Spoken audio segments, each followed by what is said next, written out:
Bismillahirrahmanirrahim. Assalamualaikum warahmatullahi wabarakatuh. Waalaikumsalam warahmatullahi wabarakatuh. Alhamdulillah. Waalaikumsalam wabarakatuh. Alhamdulillahillazi anzala sakinata fi qulubil mu'minin liyazdadu imanan ma'a imanihim. Wassalatu wassalamu ala sayyidina Muhammadin wa ala alihi wa sahbihi ajma'in. Amma ba'd. Alhamdulillah, puji dan syukur kita panjatkan kehadirat Allah Subhanahu wa taala.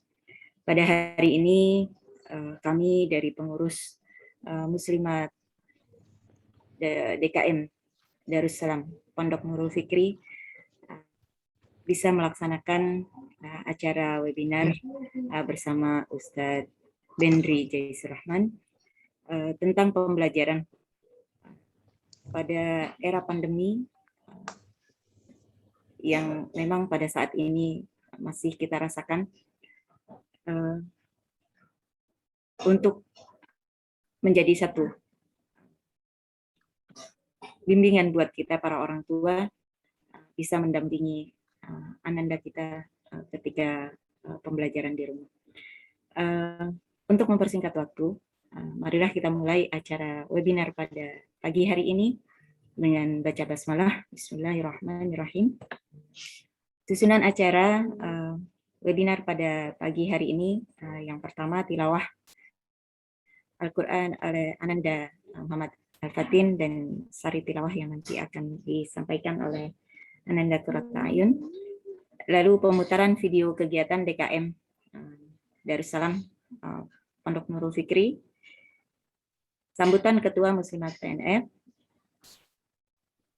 pada acara inti, diskusi kita, webinar kita bersama Ustadz Bendri yang nanti insya Allah akan dipandu oleh Pak Arif Setiawan. Selanjutnya nanti ada sesi tanya jawab pada saat penyampaian materi. Ditutup dengan door prize dan di akhir acara kita ada sesi foto bersama dengan para peserta. Untuk mempersingkat waktu, marilah kita langsung pada acara pertama, yaitu pembacaan ayat suci Al-Quran oleh Ananda Muhammad Al-Fatih, putra dari Pak Agus Purnomo dan Ibu Agustin dari Blok B7, dan sari tilawah yang akan disampaikan oleh Ananda Qurrata Ayun Ar-Rafifah, putri dari Pak Zulkifli dan Ibu Widya Blok F7. Untuk waktu dan tempat kami silakan Ananda Fatin. A'udzu billahi minasyaitonir rajim. Bismillahirrahmanirrahim. Walaqad atayna Luqmanal hikmata an ishkur lillah wa man yashkur fa innama yashkuru li nafsihi wa man kafara fa innallaha ghaniyyun hamid.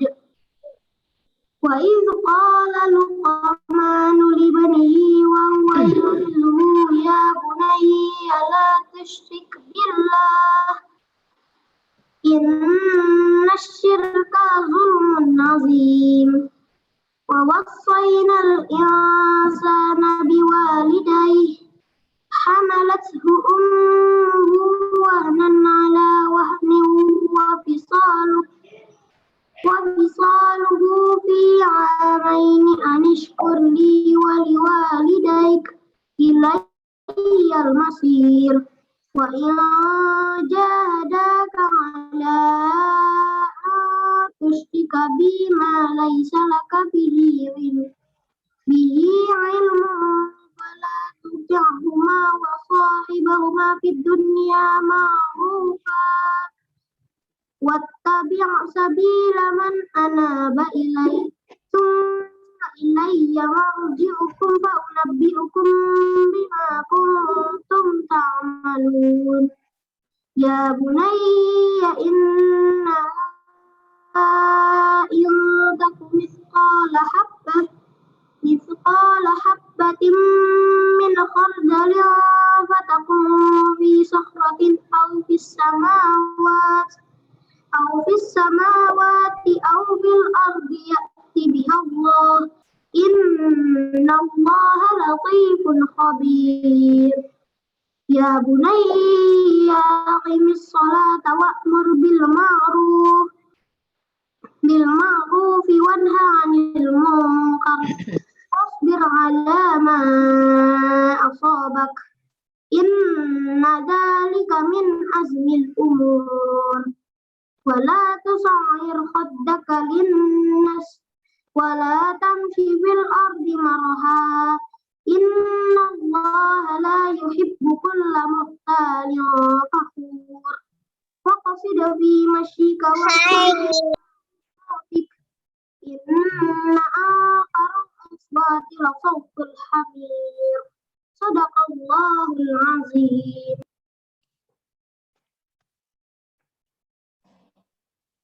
Assalamualaikum warahmatullahi wabarakatuh. Waalaikumsalam. Aku berlindung kepada Allah dari godaan syaitan yang terkutuk dengan menyebut nama Allah yang Maha Pengasih lagi Maha Penyayang. Dan sungguh telah kami berikan hikmah kepada Luqman, yaitu bersyukurlah kepada Allah, dan barang siapa bersyukur kepada Allah, maka sesungguhnya dia bersyukur untuk dirinya sendiri. Dan barang siapa tidak bersyukur, kufur, maka sesungguhnya Allah Maha Kaya, Maha Terpuji. Dan ingatlah ketika Luqman berkata kepada anaknya, ketika dia memberi pelajaran kepadanya, wahai anakku, janganlah engkau menyekutukan Allah.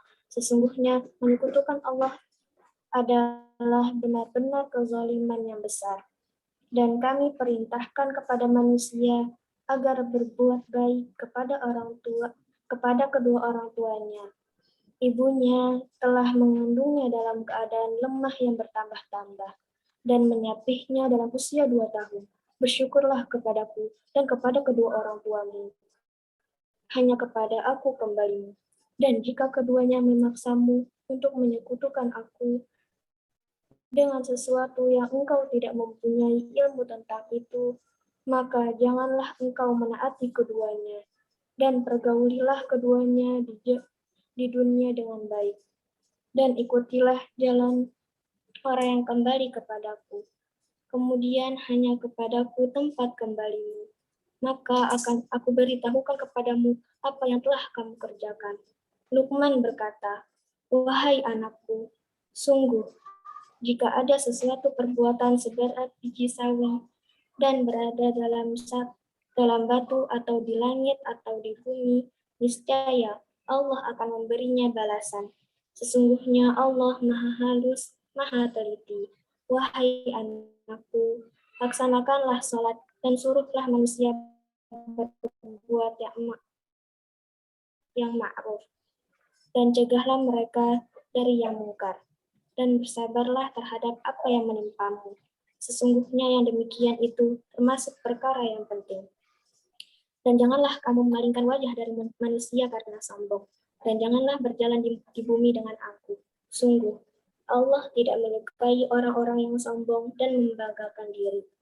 Dan sederhanakanlah dalam berjalan dan lunakkanlah suaramu. Sesungguhnya seburuk-buruk suara ialah suara keledai. Maha benar Allah dengan segala firman-Nya. Wassalamualaikum warahmatullahi wabarakatuh. Waalaikumsalam warahmatullahi wabarakatuh. Barakallah kepada Ananda Fatin dan juga Ananda Qurrata A'yun yang sudah membacakan ayat-ayat suci Al-Quran dan sari tilawahnya.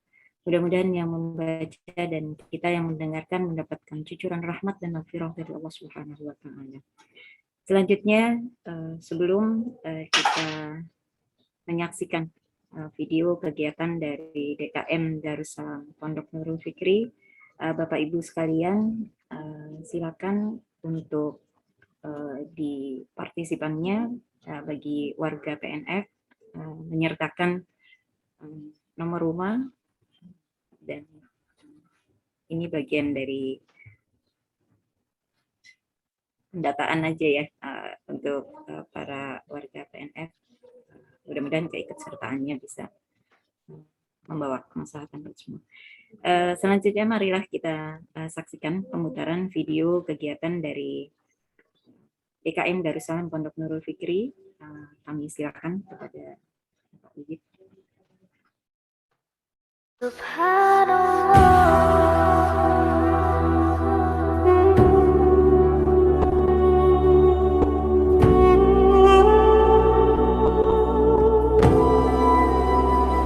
Subhanallah walhamdulillah la ilaha illallah Allahu akbar. Subhanallah walhamdulillah la ilaha illallah Allahu akbar.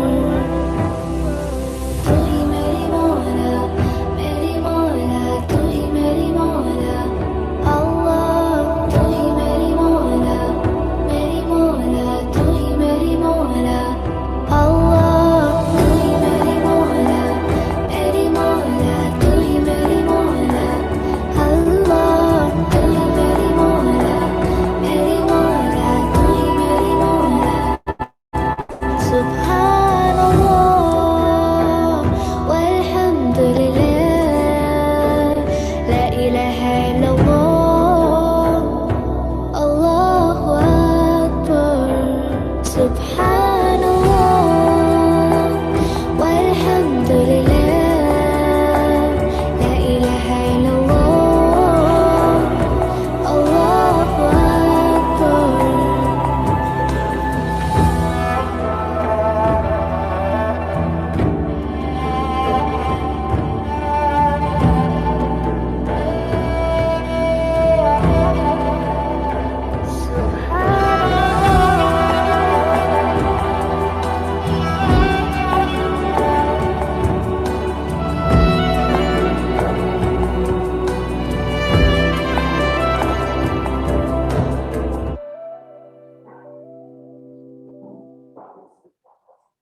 Allahu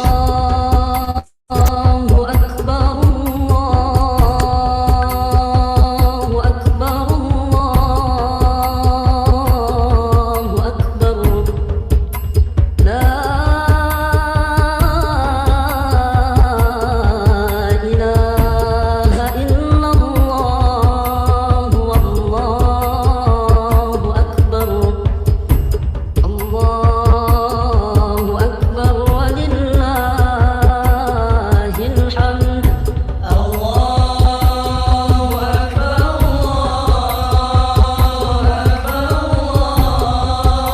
Allahu akbar. La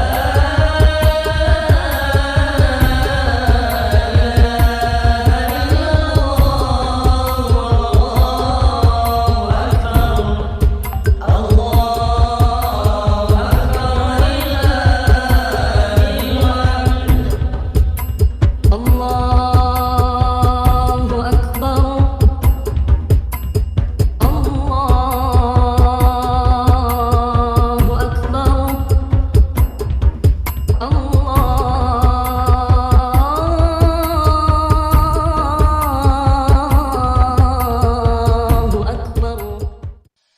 Allahu akbar, Allahu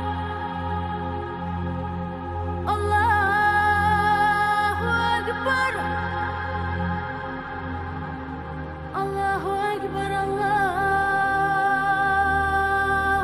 akbar.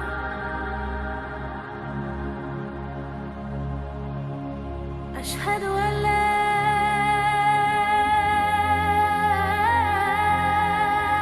ilaha illallah.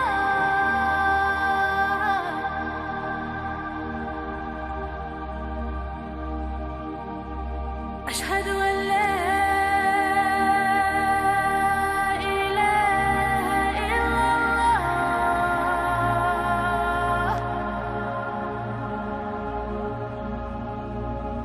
Ashhadu anna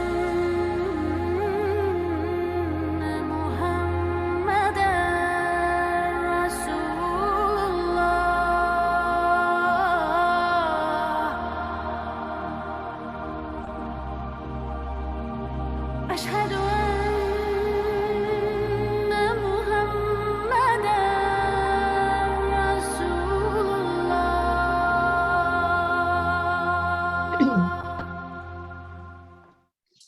Alhamdulillah, barakallah pada segenap pengurus DKM di Darussalam Pondok Nurul Fikri yang sudah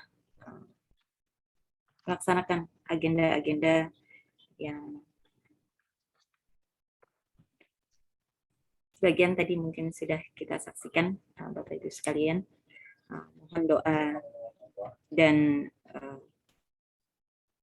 Mohon doa dan supportnya agar kegiatan-kegiatan DKM Darussalam Pondok Nurul Fikri bisa terlaksana dengan baik dan membawa kemaslahatan khususnya kepada warga Pondok Nurul Fikri dan umumnya buat sekitar dari wilayah Pondok Nurul Fikri. Selanjutnya kita dengarkan sambutan dari Ketua Muslimat Pondok Nurul Fikri yang akan disampaikan oleh Mbak Mila Natalia Sari. Waktu dan tempat kami silakan. Jazakillah Bu Yani. Assalamualaikum warahmatullahi wabarakatuh. Waalaikumsalam warahmatullahi wabarakatuh. Alhamdulillah la haula wala quwata illa billah huwallazi arsala rasulahu bil huda wa dinil haqq liyuzhirahu 'alad dini kullihi wa kafa billahi syahida. Rabbi shrah li sadri wa yassir li amri wahlul 'uqdatam min lisani yafqahu qawli. Alhamdulillah, Masya Allah, puji syukur kehadirat Allah Subhanahu wa Ta'ala sehingga pada hari yang berbahagia ini sampailah kami kepada kajian parenting yang insya Allah akan disampaikan oleh Ustadz kita yang sudah kita tunggu-tunggu, Ustadz Bendri Jayusur Rahman. Ahlan wahlan sahlan, selamat datang kepada seluruh peserta, baik yang berasal dari keluarga besar Pondok Nurul Fikri dan sahabat-sahabat lain yang berasal dari lingkungan sekitar Pondok Nurul Fikri. Kami sangat berbahagia bisa menyelenggarakan kegiatan ini yang memang bertujuan memberikan semangat dan juga ide-ide segar kepada orang tua yang selama ini memang mau tidak mau membersamai anak-anak kita dalam pembelajaran online.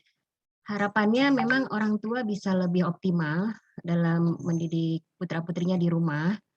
Kemudian juga selain optimal juga jangan lupa bahagia. Tentunya kita juga memang harus bahagia dalam mendampingi putra-putri kita. Dan harapan yang lebih jauh lagi memang kita ingin sekali mengantarkan putra-putri kita menjadi putra-putri yang solih-solihah yang bisa meraih kesuksesannya baik di dunia dan di akhirat kelak. Amin ya rabbal alamin.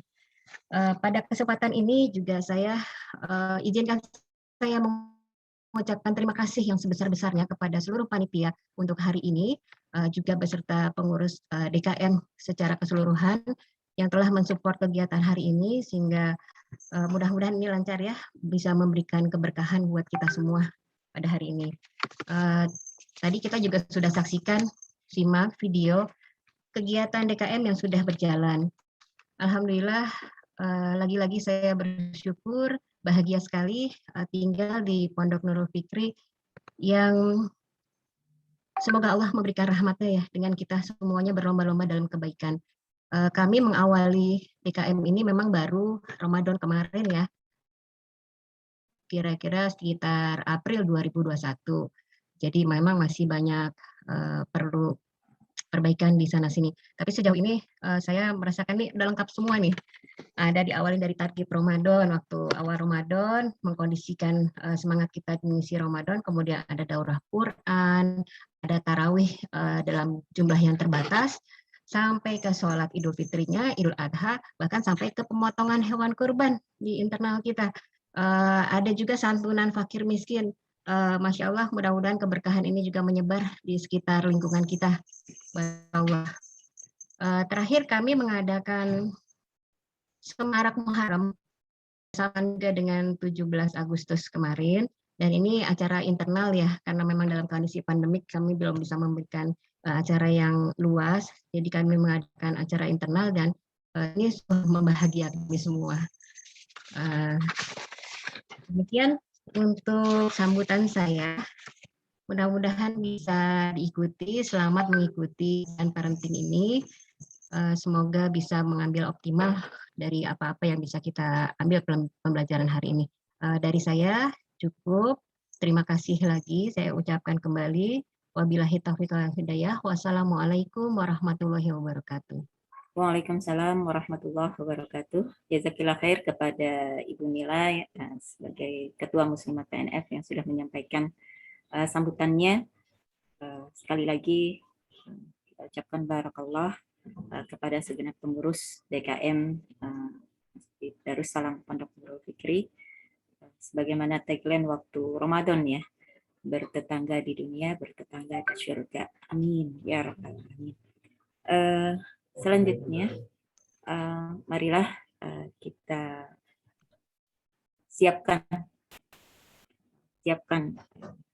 fisik dan ruh kita untuk sama-sama menyimak materi yang nanti akan disampaikan oleh Ustadz Benri Jaisir Rahman, yang insya Allah webinar kita pada pagi hari ini akan dipandu oleh Pak Arif. Alhamdulillah Pak Arif sudah hadir. Sedikit profil dari moderator kita, Pak Arif Setiawan.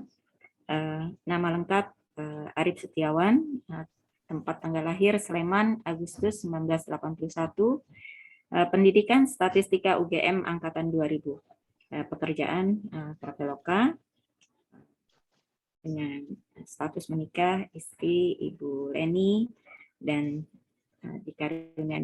dikaruniai satu putra, Ananda Nizam.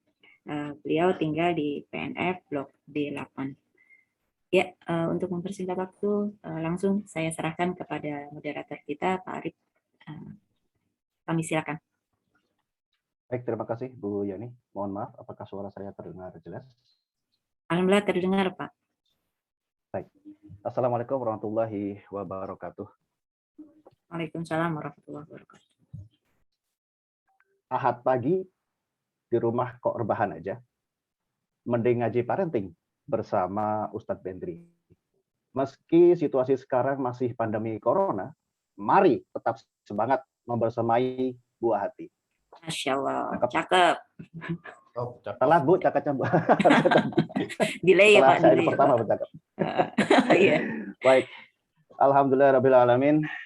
Segala puja puji dan syukur hanyalah milik Allah Subhanahu wa taala yang telah memberikan kita, menganugerahkan kita rahmat, hidayah dan inayah, sehingga dan juga nikmat kesehatan, nikmat kesempatan, sehingga pada pagi hingga siang hari ini kita bisa bergabung bersama di forum yang sangat mulia ini, kajian bareng, kajian parenting yang diinisiasi oleh ibu-ibu muslimat di PNF, Perumahan Pondok Nurul Fikri, Cimanggis, Depok, sebagai bagian dari DKM di Masjid Darussalam di Pondok Nurul Fikri.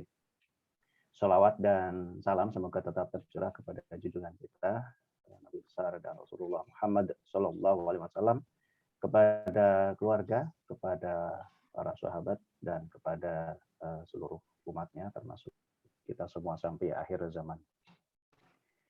Bapak, Ibu, dan hadirin sekalian, terus terang saya agak merinding dan masih terdedek ini kalau bahasa Jawanya, diminta untuk menjadi moderator di acara yang sangat sangat penting, kritikal. Cuma saya sendiri tidak memiliki pengetahuan yang cukup akan topiknya, parenting. Jadi kalau kita tahu parenting adalah satu topik yang sangat, apalagi parenting Islami ya, kalau kita ngomongin parenting Islami, satu topik yang sangat kompleks kalau menurut saya ya. Kalau menurut Ustadz Bentri mungkin memang udah ini sehari-hari, makanan sehari-hari gitu. Tapi buat saya pribadi dan mungkin juga keluarga kami beserta istri itu sangat kompleks. Kenapa? Karena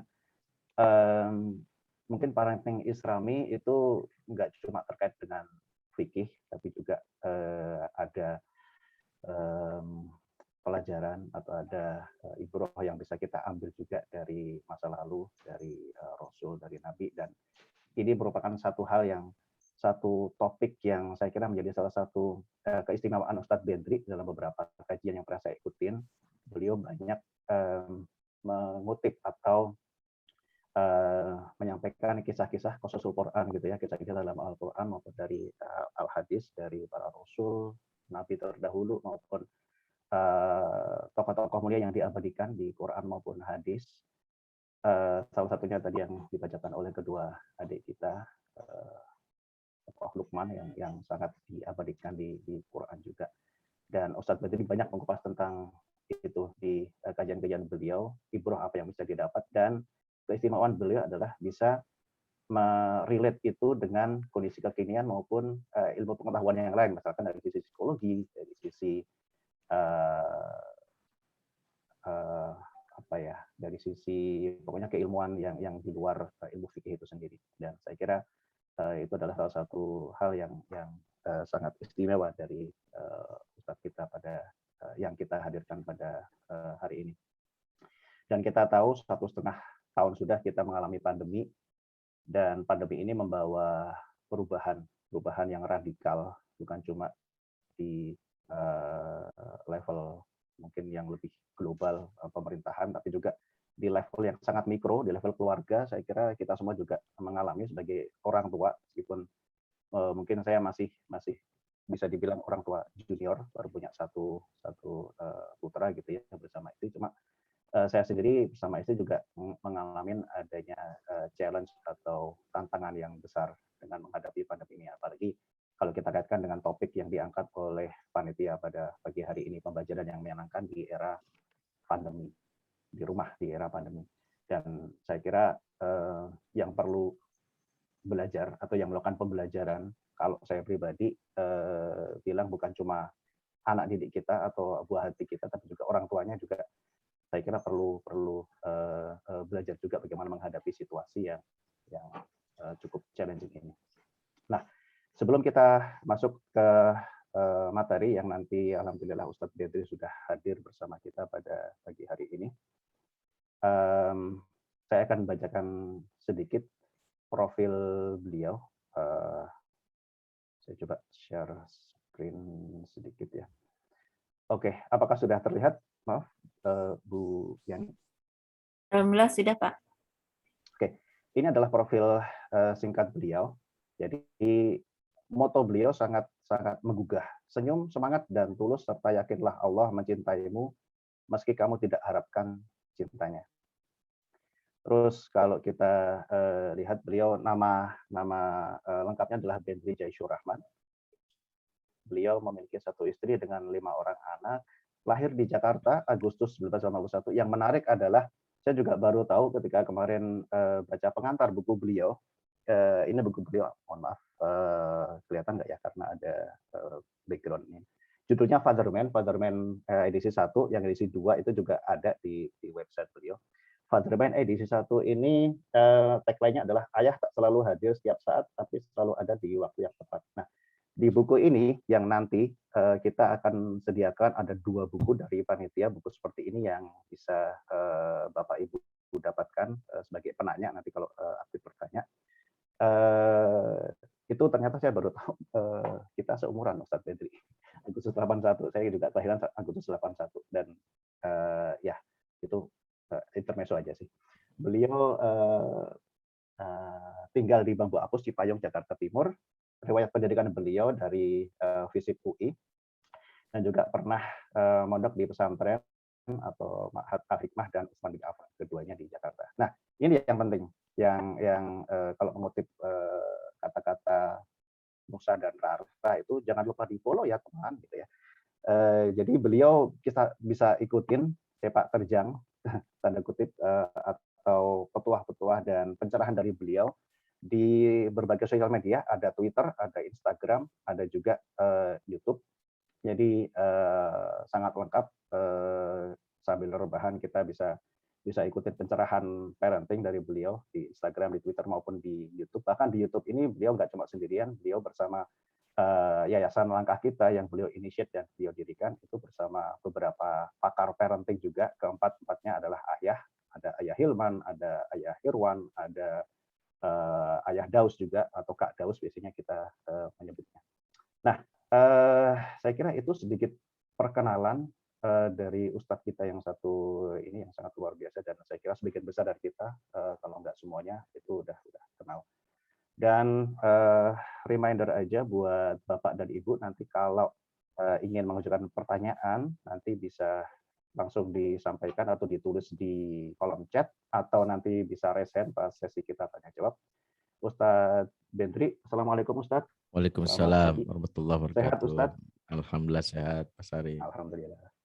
Jadi waktu kita kurang lebih sampai jam 11 waktu Indonesia Barat, Ustadz Fedria itu total pemaparan dan Q&A.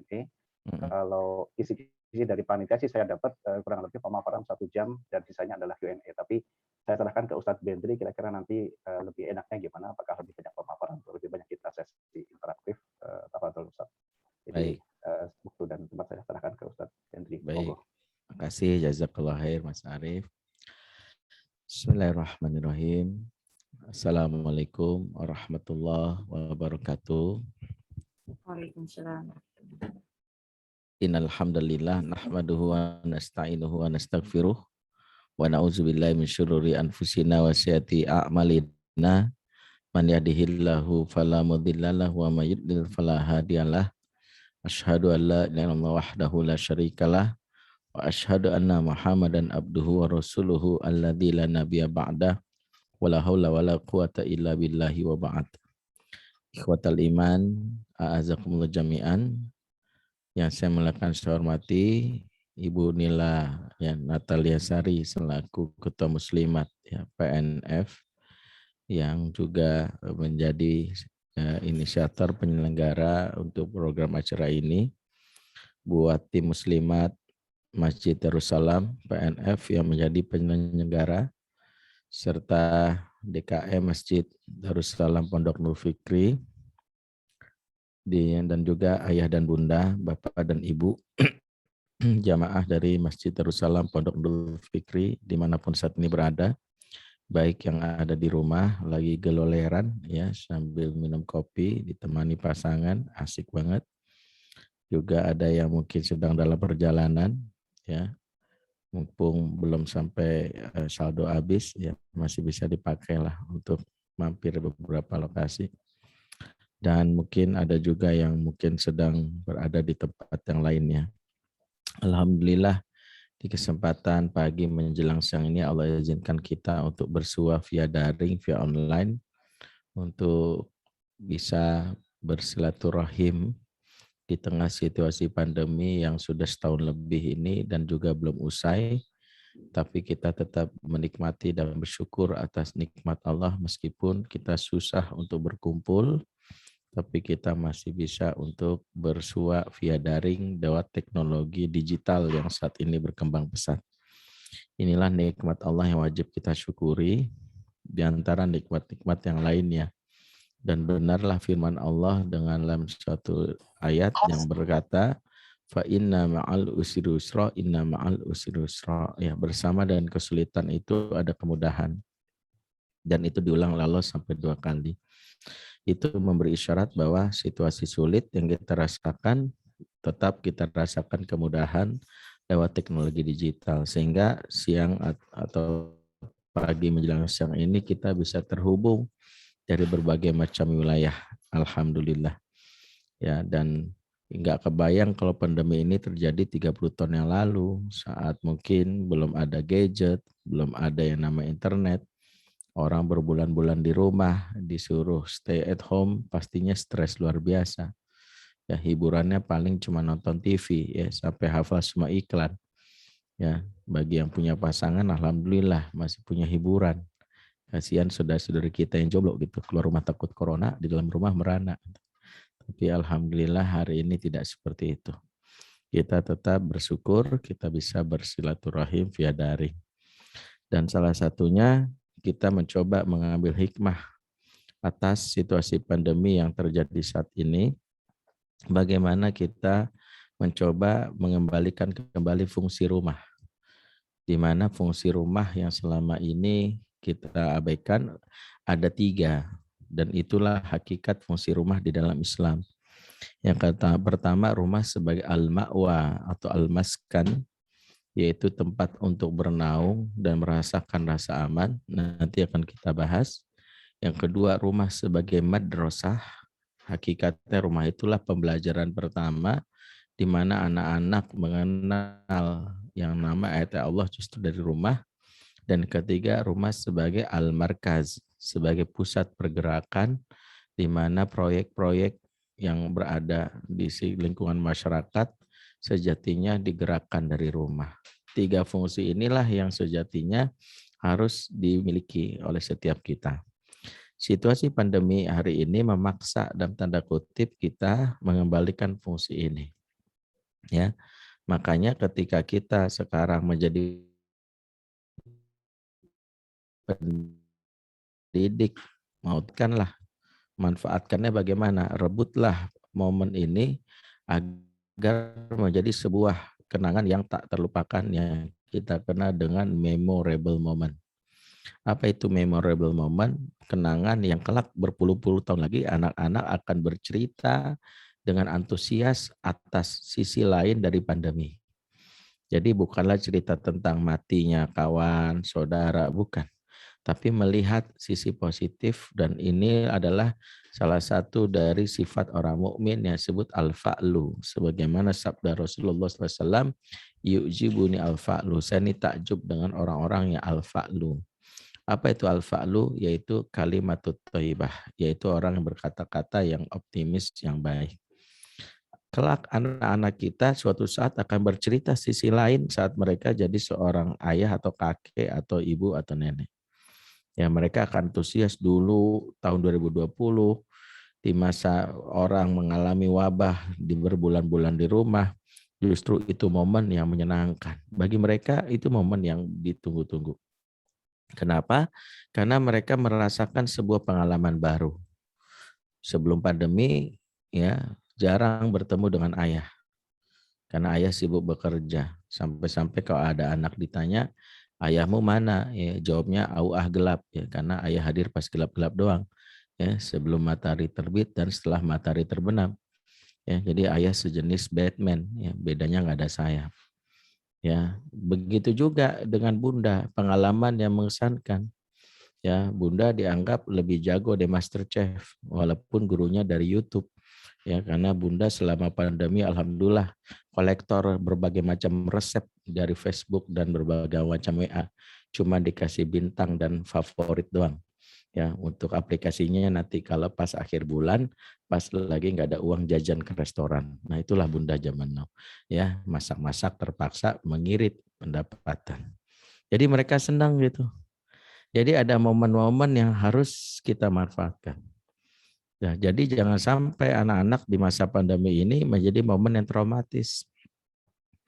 Karena kita akan menyesali ketika suatu saat hilang kesempatan ini. Jangan sampai anak-anak malah menjadi ini momen yang horor. Ada anak yang berdoa, ya Allah, angkatlah wabah corona ini ya Allah. Bukan takut coronanya Allah, takut sama mama ya Allah. Kalau corona cuma bikin batuk, pilek, tapi kalau mama bikin stres, pusing, sakit kepala, muntah, mual-mual. Mama lebih dahsyat dari varian Delta nih, namanya varian mama ya. Jadi sampai anak-anak punya varian sendiri. Corona yang paling ganas varian mama. Nah ini yang kita nggak mau. Kenapa demikian? Bisa jadi karena kita lupa untuk menyiapkan mental dan diri kita bagaimana anak-anak selagi ada di rumah. Makanya materi hari ini kita berbicara tentang hal yang krusial, yaitu pembelajaran yang menyenangkan. Dan itu salah satu yang harus pertama kali memang harus diupayakan. Kenapa demikian? Karena memang sejatinya pembelajaran yang menyenangkan itu ya memiliki beberapa alasan. Ada 5 minimal. 1, sesuatu yang menyenangkan yang dimiliki oleh anak dicirikan dengan apa? Anak-anak merasa menyenangkan kalau mereka mampu untuk senyum dan tertawa. Makanya salah satu target utama memastikan anak-anak itu menyenangkan saat di rumah, indikator yang bisa kita lakukan adalah bagaimana mereka bisa senyum dan tertawa. Nah, senyum dan tertawa inilah yang sejatinya merupakan bagian dari fungsi rumah yang pertama yang disebut al-ma'wa atau al-maskan. Sebelum menjadikan rumah sebagai madrasah, maka pastikan rumah sudah menjalankan peran sebagai al-maskan atau al-ma'wa. Di mana salah satu makna al-maskan al-ma'wa ada rumah yang bersuasana surga atau disebut baiti jannati. Rumah suasana surga itu adalah rumah yang penghuninya mencerminkan kebiasaan penduduk surga. Emang apa kebiasaan penduduk surga? Allah jelaskan dalam surat Abasa ayat yang sering kita baca, ayat ke-39. Allah berfirman, wujuhu yawma idzin musfirah dahikatum mustabsyirah. Wajah mereka di hari itu berseri-seri, tertawa, happy, bergembira ria. Jadi Al-Quran menceritakan itu punya kebiasaan wajahnya happy, bergembira ria. Maka siapa yang di rumah masih ada kesempatan untuk senyum dan tawa, maka itulah gambaran baiti jannati. Ya, rumah surga. Maka ketika anak bisa senyum dan tawa, berarti rumah kita menjadi rumah surga. Sebaliknya ketika tidak ada senyum dan tawa, berganti derain air mata dan teriakan, gak suka, gak mau, atau ibu yang membentak, kamu, maka rumah yang baiti jannati menjadi baiti nari. Karena Quran memuat ciri rumah neraka dengan cirinya dalam surat Fatir ayat 37, hum yastarihuna fiha. Mereka penduduk neraka suka berteriak-teriak kesakitan di dalamnya. Makanya kalau kita gambarkan suasana neraka identik dengan teriakan. Maka jangan sampai ibu-ibu, bapak-bapak di rumah di masa pandemi, bahkan di masa-masa setelahnya suka teriak-teriak. Karena kalau teriak-teriak ntar anak-anak suzon, jangan-jangan penduduk neraka lagi mampir. Ini yang khawatir dipahami oleh mereka. Yang kedua, senyum dan tawa yang merupakan indikator suatu yang menyenangkan, itu adalah kebutuhan dasar anak, di mana kalau nggak kita kenyangin dari alasan kenapa anak-anak nggak betah di rumah.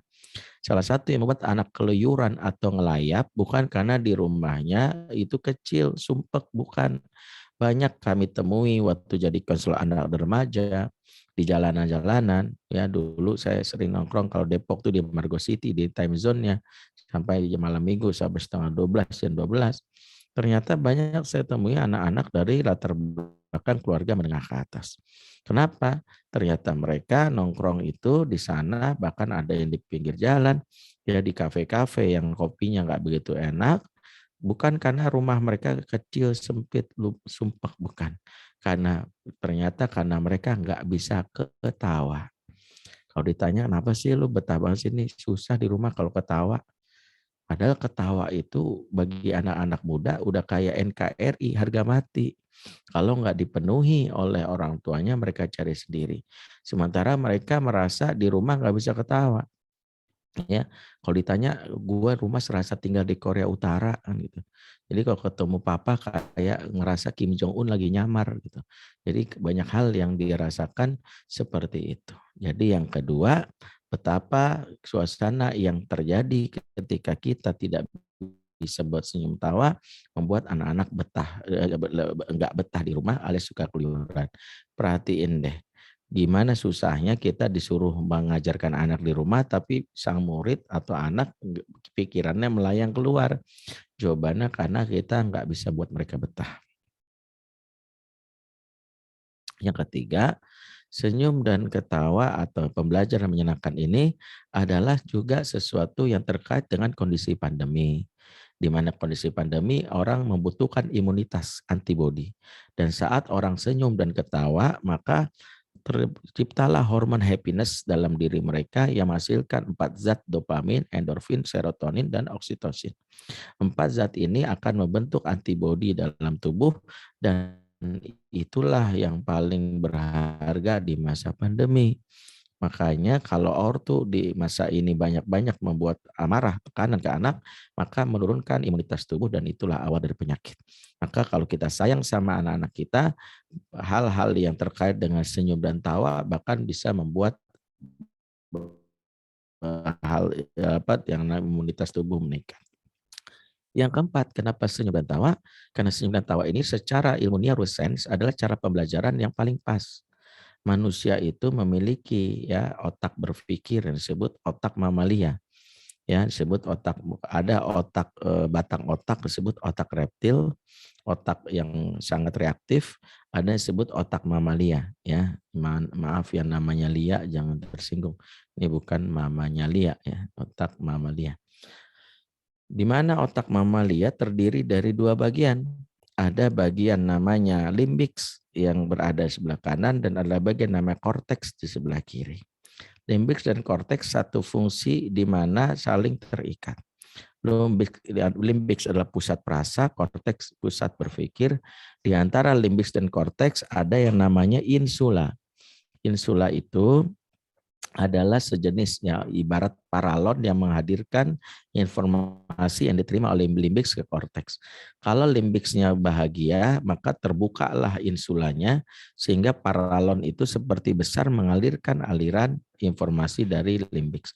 Kalau limbix tertekan karena stres, maka insula pun mengecil, tersumbat, maka informasi nggak bisa masuk. Jadi kalau misalnya kita marah-marah sama anak, menekan anak, bikin stres anak, itu seperti masukin air ke dalam botol aqua yang ketutup, bleberan.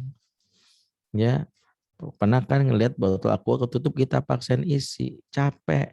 Kok nggak penuh-penuh juga karena belum terbuka, udah nggak diisi airnya. Sama, otak anak belum bisa terbuka, yang namanya bagian korteksnya udah dipaksa menghafal. Maka inilah yang membuat sebagian ortu malah seperti lingkaran setan. Ya bingung sendiri. Saya udah omel-omelin, anak masih gitu juga karena strateginya salah. Yang kelima, kenapa kita butuh pembelajaran menyenangkan? Karena inilah sunnah yang menjadikan kita dimuliakan oleh Allah. Sebagaimana Rasul ajarkan, basyiru wala tunafiru. Beri kabar gembira, jangan bikin orang lain kabur. Rasulullah sendiri dalam tugasnya disebutkan wa ma arsalnaka illa mubasyira wa nadhira. Tidaklah engkau diutus Muhammad kecuali kasih kabar gembira dan peringatan. Jadi kalau kita simpulkan betapa ternyata menggembirakan atau memberikan kesenangan kepada anak adalah salah satu yang diajarkan dalam Islam. Makanya hal ini bukanlah hal yang asing. Sebagian kita merasa masa sih harus ketawa-ketawa Ustadz. Hal yang menjadi dasar ini karena kita tidak meneliti bagaimana sejatinya Rasulullah memperlakukan istri dan anaknya. Bagaimana dalam hadis riwayat An-Nasa'i, Rasulullah sendiri sampai menjelaskan, kullu syai'in laisa lahu fihi min dzikrillah la'ibun wa lahwun illa. Segala sesuatu yang tidak ada zikir kepada Allah di dalamnya adalah sia-sia belaka kecuali. Kalau sesuatu itu enggak ada zikir, dianggap sia-sia. Tapi ada pengecualiannya. Ada 4. Di antaranya apa? Mula'abatur rojul ma'a ahlihi. Canda tawa seseorang kepada anggota keluarga. Ternyata canda tawa itu salah satu yang disukai walaupun tidak ada zikir kepadanya. Inilah yang disimpulkan oleh para ulama. Makanya kenapa salah satu peran ortu sebelum menciptakan pembelajaran sebagai madrasah, jadikanlah rumah sebagai al-ma'wa atau al-maskan, bikin kangen. Di mana kehadiran ortu dirindukan bukan karena uangnya. Kalau seperti ini disebut ayah ATM, ortu ATM. Papa didatengin pas lagi anak kehabisan duit. Papa uang, tek uang keluar, tinggalin. Enggak seperti itu. Justru ketika papahnya datang mereka alhamdulillah bisa main mandi bola. Loh kok iya nak, bolanya di perut papa, kan enak karena ngerasa ya bisa dapat itu. Gak perlu kalau di time zone gitu misalnya, bisa main bersama papanya. Akhirnya mereka merindukan karena ada suatu ikatan batin. Maka kita belajar dari sahabat ya sebagaimana yang dinukil dalam kitab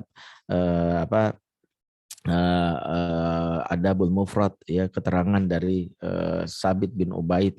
Di antaranya adalah ketika beliau menceritakan salah satu sahabat yang utama namanya Zaid bin Thabit. Tentu kita rata-rata mengenal sahabat Zaid ini, yaitu sahabat yang dikenal sebagai Jami Al-Quran Al-Karim ya, orang yang mengumpulkan Al-Quran Al-Karim sehingga menjadi Mushaf Utsmani. Beliau juga yang dikenal ahli dalam fikih mawaris ya, sempat ahli dalam bidang fikih faraid ya. Beliau ini luar biasa. Tapi beliau punya akhlak yang luar biasa juga. Di antaranya keterangan yang disampaikan oleh Sabit dalam kitab tersebut ma ra'aitu ahadan ajalla idza jalasa ma'al qaumi wal afkaha fi baitihi min Zaid bin Sabit. Saya belum pernah ngeliat apa yang disampaikan oleh Sabit ini. Belum pernah saya ngeliat laki-laki yang kalau di depan koleganya kaumnya tuh gagah, berwibawa. Tapi kalau di rumah dia bapak yang kocak. Laki-laki yang maksud itu adalah Zaid bin Sabit. Jadi Zaid itu profil sahabat yang luar biasa. Kalau di depan kaumnya berwibawa deh. Tapi kalau di rumah dia bapak yang menyenangkan, lucu. Sebagian kita kebalik, khususnya bapak-bapak ya. Kalau di hadapan teman-teman nongkrong ya, hadapan teman-teman koleganya, kocak luar biasa, ngakak. Wah, tapi begitu di rumah, galaknya minta ampun. Sholat. Kamu susah bangun subuh. Waduh, entah sunnah siapa yang diikutin. Inilah salah satu yang kita harus perbaiki. Karena itu masa pandemi, masa memperbaiki apa yang harus kita berikan ke anak. Di antaranya, pastikan rumah menjadi tempat yang menyenangkan. Mau masa pandemi atau enggak pandemi, jangan masa pandemi doang. Belum pandemi menyenangkan, luar pandemi enggak menyenangkan, bukan. Ini sekedar momen menyadarkan bahwa harusnya rumah itu menyenangkan. Kenapa? Karena ini awal dari bagaimana menciptakan pembelajaran yang tadinya mau kita maksimalkan. Pertanyaannya gimana Ustadz? Kita sih paham, cuman kita nggak bisa bohong Ustadz. Kita sendiri sebenarnya juga punya beban mental. Selain saya juga nggak punya basic ngajar, kadang kan guru cuman bikin modul, nggak mikirin kita juga, kadang begitu. Ya, kadang ngasih tugas nggak mikirin persiapan di rumah. Ibu-ibu, hari ini kita persiapan bikin telur bebek asin. Ya Allah, nyari telur bebek di mana? Di rumah adanya Honda bebek. Akhirnya tuh Honda diasinin kan gitu. Jadi karena kesel juga, makanya bingung. Ada juga yang merasa seperti itu. Sebagian problematika emak-emak zaman now, khususnya yang berada di garda terdepan ini, sejatinya solusinya adalah memahami apa yang membuat kita memiliki sumber yang bisa menetralisir perasaan yang berat ini. Apa maksudnya? Perlu dipahami buat para ibu-ibu khususnya, sebagian besar kita lupa bahwa situasi yang saat ini dialami dengan jadi guru di rumah, dengan pusat madrasah di rumah, itu memang situasi yang berat. Kalau boleh kita sebutkan, saya harus akui berat. Berat karena kita punya tanggung jawab yang lain, berat karena kita sendiri nggak menguasainya, berat karena uang tetap keluar gitu ya. Tapi situasi yang berat ini sejatinya diisyaratkan dalam Al-Quran dialami oleh junjungan kita Nabi Muhammad saat peran pertama jadi Nabi. Kapan beliau merasakan pengalaman berat pertama kali? Saat ditugaskan menyampaikan risalah Islam. Yaitu ketika mendapatkan wahyu dari Allah, kemudian Allah memberi sebuah isyarat kepadanya dengan sebuah ayat. Ya ayyuhal muzammil. Kesapaan Allah kepada Nabi Muhammad, wahai orang-orang berselimut. Ini isyarat pertama. Selama ini engkau berselimut di zona nyaman, engkau begitu nyantai. Yuk, sekarang selimutmu singkapkan. Kira-kira begitu. Ini juga mungkin isyarat buat kita. Kita lagi disapa, orang tua yang selama ini nyantai banget, nyaman banget, tergantung banget sama sekolah, kan gitu ya. Indonesia ini salah satu negara yang tingkat ketergantungan tertinggi terhadap sekolah. Ini data dari Global Parenting Survey. Negara yang paling tergantung tertinggi di dunia terhadap sekolah itu yang pertama India, yang kedua Indonesia. Jadi ini negara yang paling tergantung. Kada sekolah langsung mati kutu, mati gaya. Sebagian besar orang tuh baru ngeh gitu. Oh iya ya. Nah itulah sapaan, hai orang-orang berselimut. Di ayat kelimanya Allah tegaskan lagi, inna sanulqi alaika qaulan tsaqila. Sesungguhnya kami berikan kepada Muhammad perkataan yang berat. Perkataan yang berat dialami oleh sebagian kita, maksudnya apa? Rasulullah mengalami perkataan berat karena tugas barunya sebagai dai ataupun dakwah. Beliau menjadi pendidik umat. Sebagai pendidik umat, maka Rasul mendapatkan tugas berat, resikonya kehilangan waktu istirahat, ya jam tidurnya berkurang, kemudian resikonya dibully, difitnah, dicaci maki, itu resiko Rasul. Yang lebih ekstrim dibunuh kan gitu, sampai dibunuh kan enggak ya, sampai anak kita enggak sampai segitu-gitunya, tapi beban berat ini dialami oleh kita. Nah, menariknya Allah tidak meringankan beban Rasul, tidak mengatakan sudah kuringankan bebanmu, tidak, tapi Allah berikan penguat. Itulah resep yang harus kita pahami, bahwa beban yang berat maka mintalah untuk bukan diringankan, tapi mintalah untuk dimampukan mengangkatnya. Bagaimana cara mengangkat beban yang berat itu? Allah berikan resepnya masih di surat yang sama, diapit di antara ayat pertama dan kelima, yaitu ayat 2, 3, dan 4. Qumil laila illa qalila nisfahu awingkus minhu qalila awzid alai warattilil qur'ana tartila. 3. Pahami dulu. Pertama adalah bangunlah di tengah malam.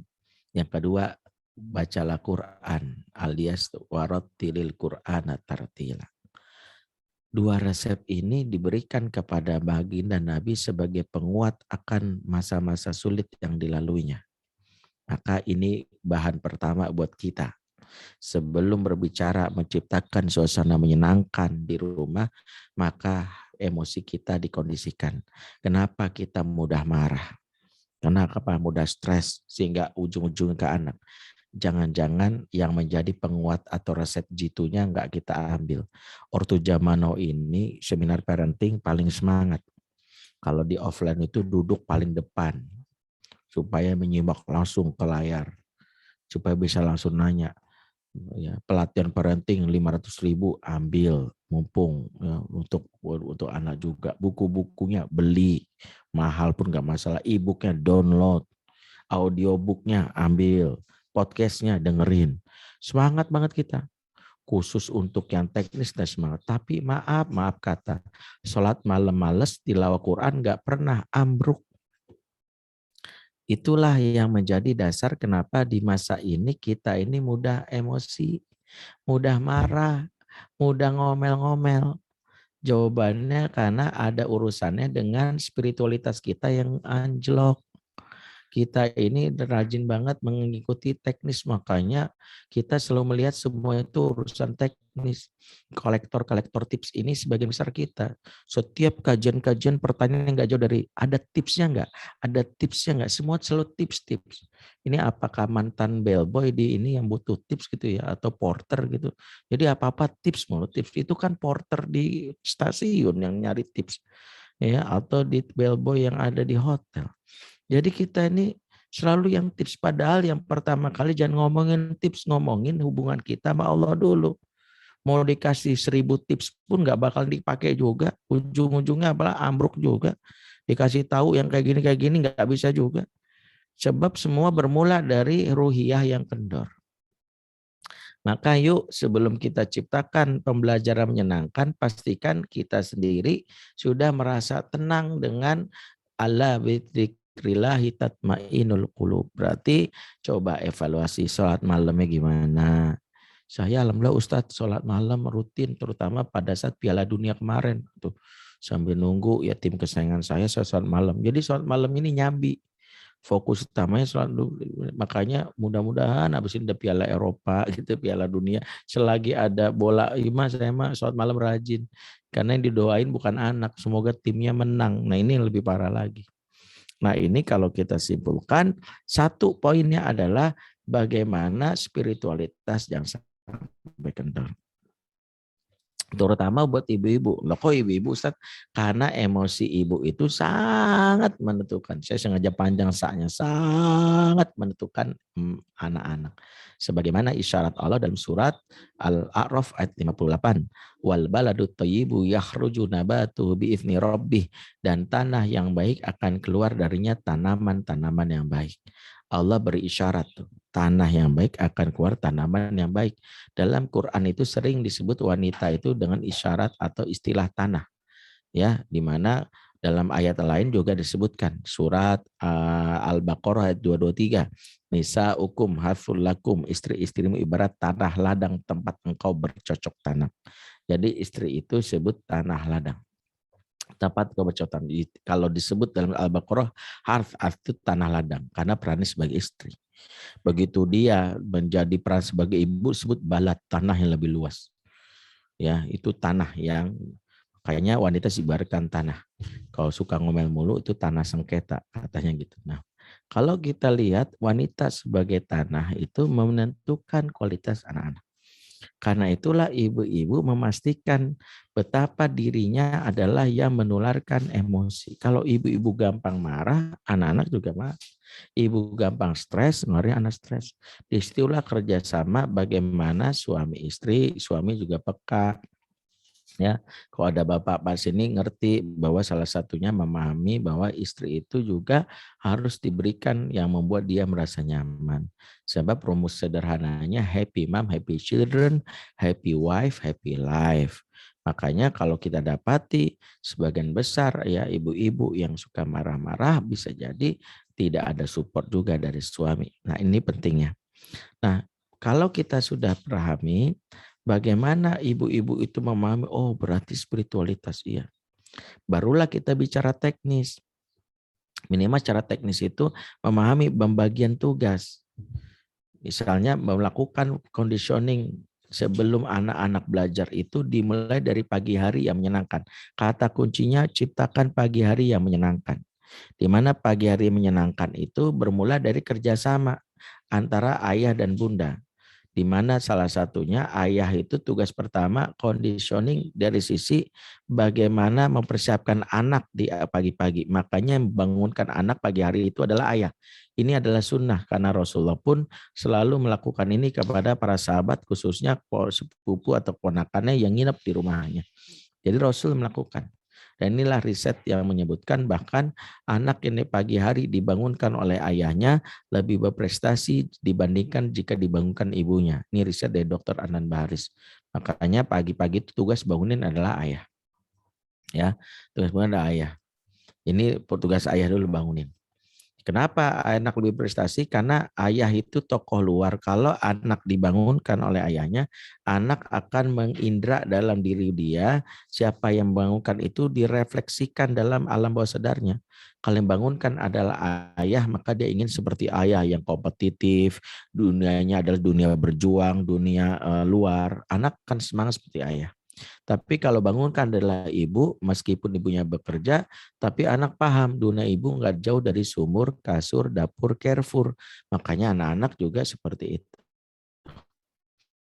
Nah karena itulah kenapa tugas pertama adalah ayah. Terus ibu ngapain? Nah ibu itu mempersiapkan diri. Ada yang disebut transition time. Sebab pentingnya ibu mempersiapkan diri itu sebagaimana Rasulullah mempersiapkan sahabat sebelum sampai rumah pada saat safar. Ada sebuah riwayat yang menceritakan betapa Rasulullah pada saat safar dengan sahabat keluar kota Madinah, pada saat mereka kembali ke kota Madinah sebelum sampai rumah, Rasulullah itu meminta sahabat mandi dulu di pemandian umum. Mandi dulu. Mandi di pemandian umum, kemudian mereka disuruh setelah mandi, mereka disuruh ganti pakaian atau mencuci pakaian mereka supaya bersih. Setelah mencuci dan memandi dengan pakaian mereka, mereka disuruh untuk sholat 2 rakaat. Setelah itu mereka disuruh makan. Setelah perut mereka kenyang, badan mereka bersih, mereka segar, disuruh pulang ke rumah masing-masing. Ajaib. Inilah tips Rasulullah membuat akhirnya orang yang tadinya dalam keadaan lelah, emosi negatif, begitu sampai rumah emosi positif muncul. Istri yang menyambutnya senang, Abi, mereka bilang, ya Allah gitu.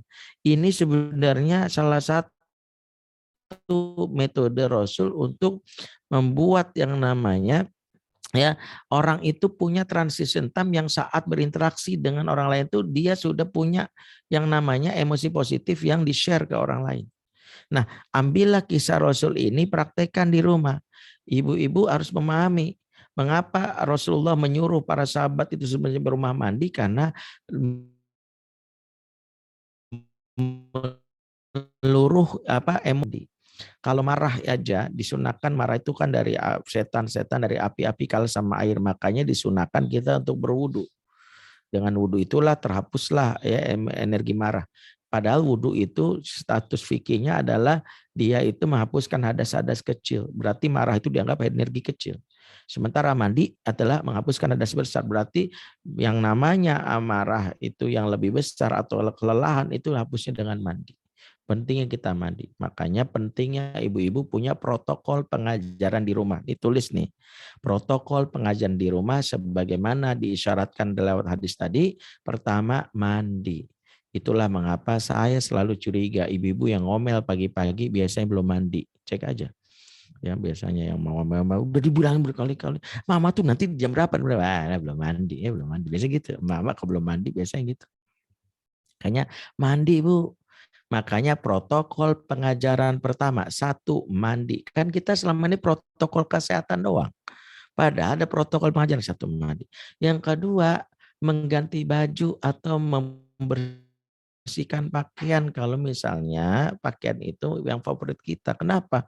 Karena pakaian itu membawa mood. Bener deh. Ibu-ibu kalau saltum, salah kostum pasti nggak mood. Ibu ke kondangan, kemudian baru sadar jilbab ibu sama serbet sama taplak yang dipakai buat naruh itu sop sama rendang, langsung saltum, ya Allah, orang akan curiga jangan-jangan gue habis serbet sebelah gue ambil, langsung nggak nyaman tuh. Suami ngajakin, mah ada gulai kambing, pulang. Enggak mau pulang. Baru nyampe udah pulang daripada ketahuan sama tetangga ntar viral di IG gimana. Apalagi sekarang ada admin lambe turah, sekarang kerjaan gentengin di mana-mana. Ya kemarin aja Alvin kesana sini ketahuan gitu, apalagi saya gitu. Jadi gitu. Langsung tuh udah langsung nggak nyaman gitu ya. Orang tuh kalau saltum salah kostum pasti nggak nyaman. Makanya yang kedua, ibu-ibu yang ngajar yang ngomel-ngomel jangan-jangan salah kostum. Jangan-jangan kostum berenang dipakai buat ngajar atau kostum yang lain lah. Itu yang kadang-kadang pakailah kostum buat ibu nyaman, happy. Entah warnanya yang bikin cerah, nyaman itu. Karena urusan pakaian ini urusan yang terkait dengan persiapan sebelum dakwah. Kenapa Rasulullah dalam ayat lain, ya ayyuhal mudzatsir kum fa'anzir wa rabbaka fakabir wa siyabaka fatahhir. Ternyata Allah menyelipkan perkara membersihkan pakaian dalam urusan yang terkait dengan persiapan untuk berdakwah, bukan? Ternyata jangan remehkan nih. Banyak ibu-ibu yang waktu ngajar pagi itu, mohon maaf nih, pakaian semalam yang daster bolong 3, yang ada gambar SpongeBob, bekas minyak kayu putih dipakai. Kita suami aja baunya udah nggak tahan, apalagi kita. Ya Allah gitu. Anak itu muntah-muntah. Mama dari mana sih mah gitu ya? Kok mama baunya serasa dari kuburan sebelah, kan nggak enak. Karena selama ini mungkin salah kostum. Berarti resep kedua, mengganti pakaian. Ternyata ada protokolnya, Ustaz. Ada. Selama ini kita nggak ngeh. Yang ketiga, sholat 2 rakaat, sholat sunnah. Dan kalau sholat jangan buru-buru, sholat itulah terapi atau training fit atau fitness centernya mak-mak yang ganas tuh. Saya udah ngeliat tuh, saya gampang marah Ustaz. Mak-mak yang ganas itu periksa selain mandi, periksa pakaiannya, 3, kualitas sholat. Karena sebagian besar kita yang mudah marah itu karena emosi yang jebol, karena pertahanan kita yang namanya perisainya jebol. Perisai ini namanya asobru, kesabaran. Kalau kesabaran kita jebol juga. Makanya sholat itu udah hubungan dengan kesabaran. Dalilnya apa? Surat Al-Baqarah ayat 153. Ya ayyuhalladzina amanu ista'inu bis-sabri was-shalah innallaha ma'as-sabirin. Orang-orang beriman minta tolonglah kepada Allah dengan sabar dan sholat. Sehingga Allah bersama orang-orang yang sabar. Dalam ayat ini sabar dan sholat digandeng. Kenapa Ustadz? Karena ukuran kesabaran kita tergantung ukuran sholat kita. Mohon maaf, nun sewu, maafin nih kalau saya ngasih contohnya bener banget. Siapa yang sholatnya kalau di rumah lagi capek atau lagi lapar, sholatnya buruk, the flash, Allah. Assalamualaikum warahmatullahi wabarakatuh. Itu pasti nggak sabaran.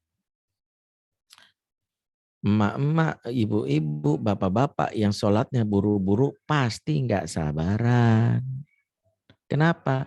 Karena bersama Allah aja dia nggak sabar, apalagi sama makhluk. Maka kalau sholat nikmatin, jangan buru-buru. Jangan sholat kayak kita lagi menghayati lagi lomba balap karung. Enggak. Sholatnya benar, khusyuk Allah. Karena ini training centernya untuk latih sabar.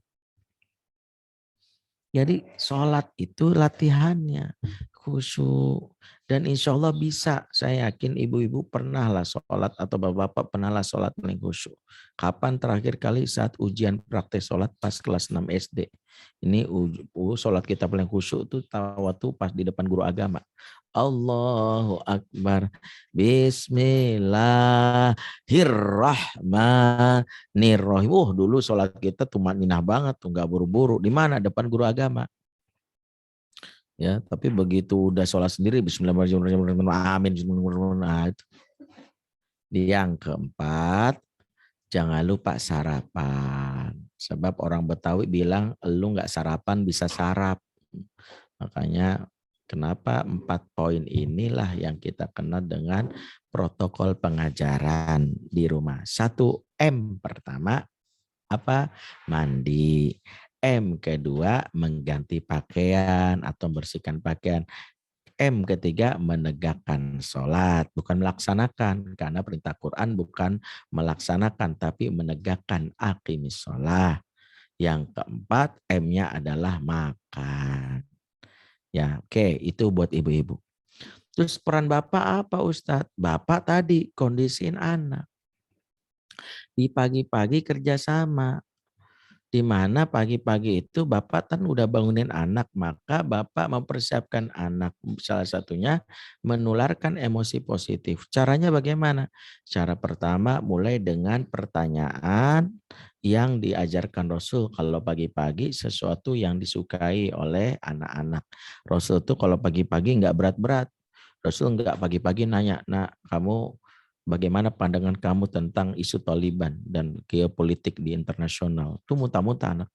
Adakah hubungan dengan krisis ekonomi negeri ini? Kira-kira inflasi negeri ini berapa persen? Ampun tuh anak sampai mabuk-mabuk. Nanya nggak usah berat-berat.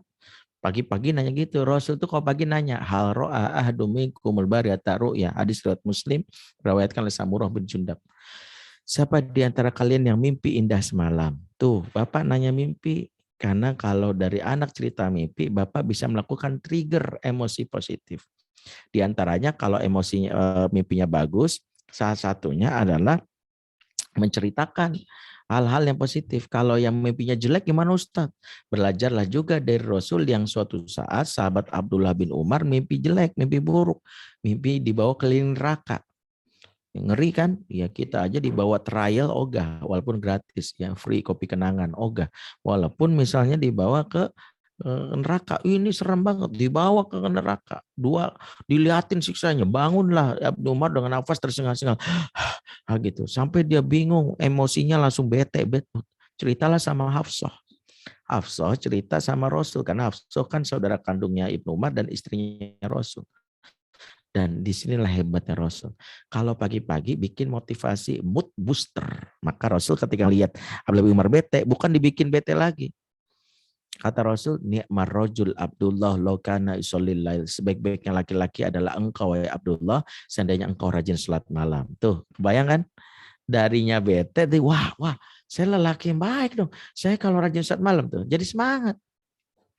Makanya salah satunya pelajarilah cara untuk membuat para ayah nih ngomong pagi yang menyenangkan. Ya jangan pagi-pagi ya anak mimpi jelek, Pak. Aku mimpi dikejar-kejar anjing. Wah sebentar lagi kamu mati nak. Tobat nak, tinggal tulang belulang dikubur nanti. Di pemakaman COVID udah habis ya, sebelah. Ya itu mau bikin stres. Tapi maksudnya zikrul maut nggak zikrul maut juga pagi-pagi mah. Momennya salah.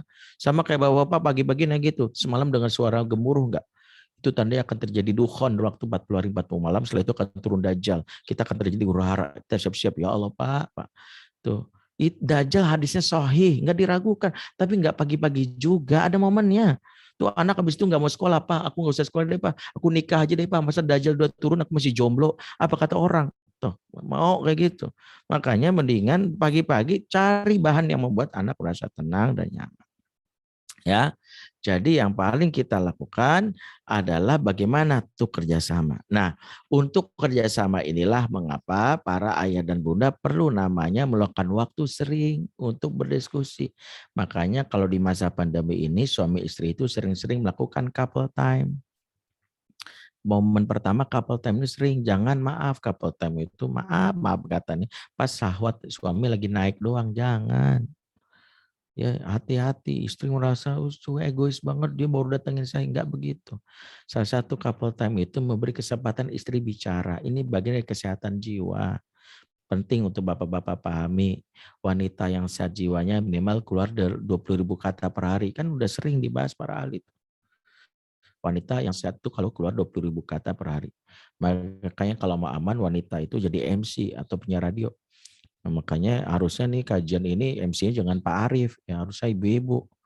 Udah jelas-jelas ibu-ibu butuh ngomong. Pak Arief mah nggak usah ngomong, udah sehat selama saldo di rekening kagak berkurang. Ya, kalau misalnya ibu-ibu, ya ibu-ibu nih butuh ngomong, makanya besok salah nih harusnya ibu pimpinan dari Pondok Nurul Fikri bilang, salah ya benar juga ya. Ibu-ibu yang nggak ngomong itu pastinya sakit. Saya nggak usah ingat nih buat bapak-bapak, sejatinya tidak ada wanita pendiam. Yang ada adalah wanita yang terluka hatinya. Makanya nggak ada wanita pendiam. Wanita kalau udah diam tuh lagi sakit itu. Ya. Saya aja kalau ketemu istri saya tanya gitu, Mi udah makan belum? Udah. Makan apa? Ayam. Ayam apa? Goreng. Nah itu udah sakit tuh sakit. Nanya patah-patah gitu. Nggak ada sejarahnya wanita itu kalau dijawab patah. Wanita yang sehat itu katanya 1 jawabannya 1000. Umi udah makan belum? Udah tadi Umi beli ayam goreng tengah jalan. Umi ketemu Bu Tejo. Bu Tejo cerita katanya Pak Lurah nikah lagi sama janda sebelah yang agen asuransi syariah itu Pak. Yang kalau kita daftar 100.000 di akhir tahun bisa dapat 2 juta. Gimana kalau kita daftar asuransi syariah? Lah perasaan tadi kita bahas ayam goreng deh. Kenapa ujung-ujung asuransi syariah? Itu tanda sehat. Wanita kalau sehat itu ujung-ujungnya nggak nyambung. Lagi bahas tentang masalah lagi bahas tentang misalnya harga BBM naik, ujung-ujungnya bahas Aldebaran Ikatan Cinta. Emang begitu, perempuan kan meliuk-liuk aja bahasan.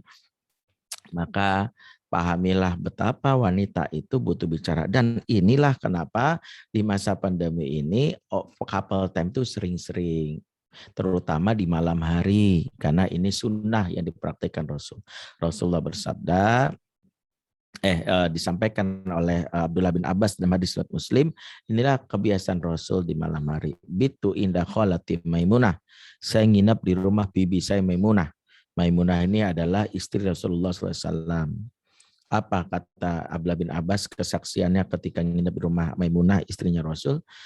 Kana Rasulullah Shallallahu Alaihi Wasallam yatahadas ma'a alihi sumarqoda. Rasulullah Shallallahu Alaihi Wasallam senantiasa ngobrol sama istrinya baru tidur. Inilah salah satu yang harus dilakukan sering-sering di masa pandemi. Pillow talk, ngobrol sebelum tidur, sunnah. Karena ini momen istri menguras emosi negatifnya. Inilah peran suami di malam hari, TPS, tempat pembuangan sampah emosi. Istri itu cerita banyak, suami harus paham. Ya, yang itulah tadi sudah dibahas.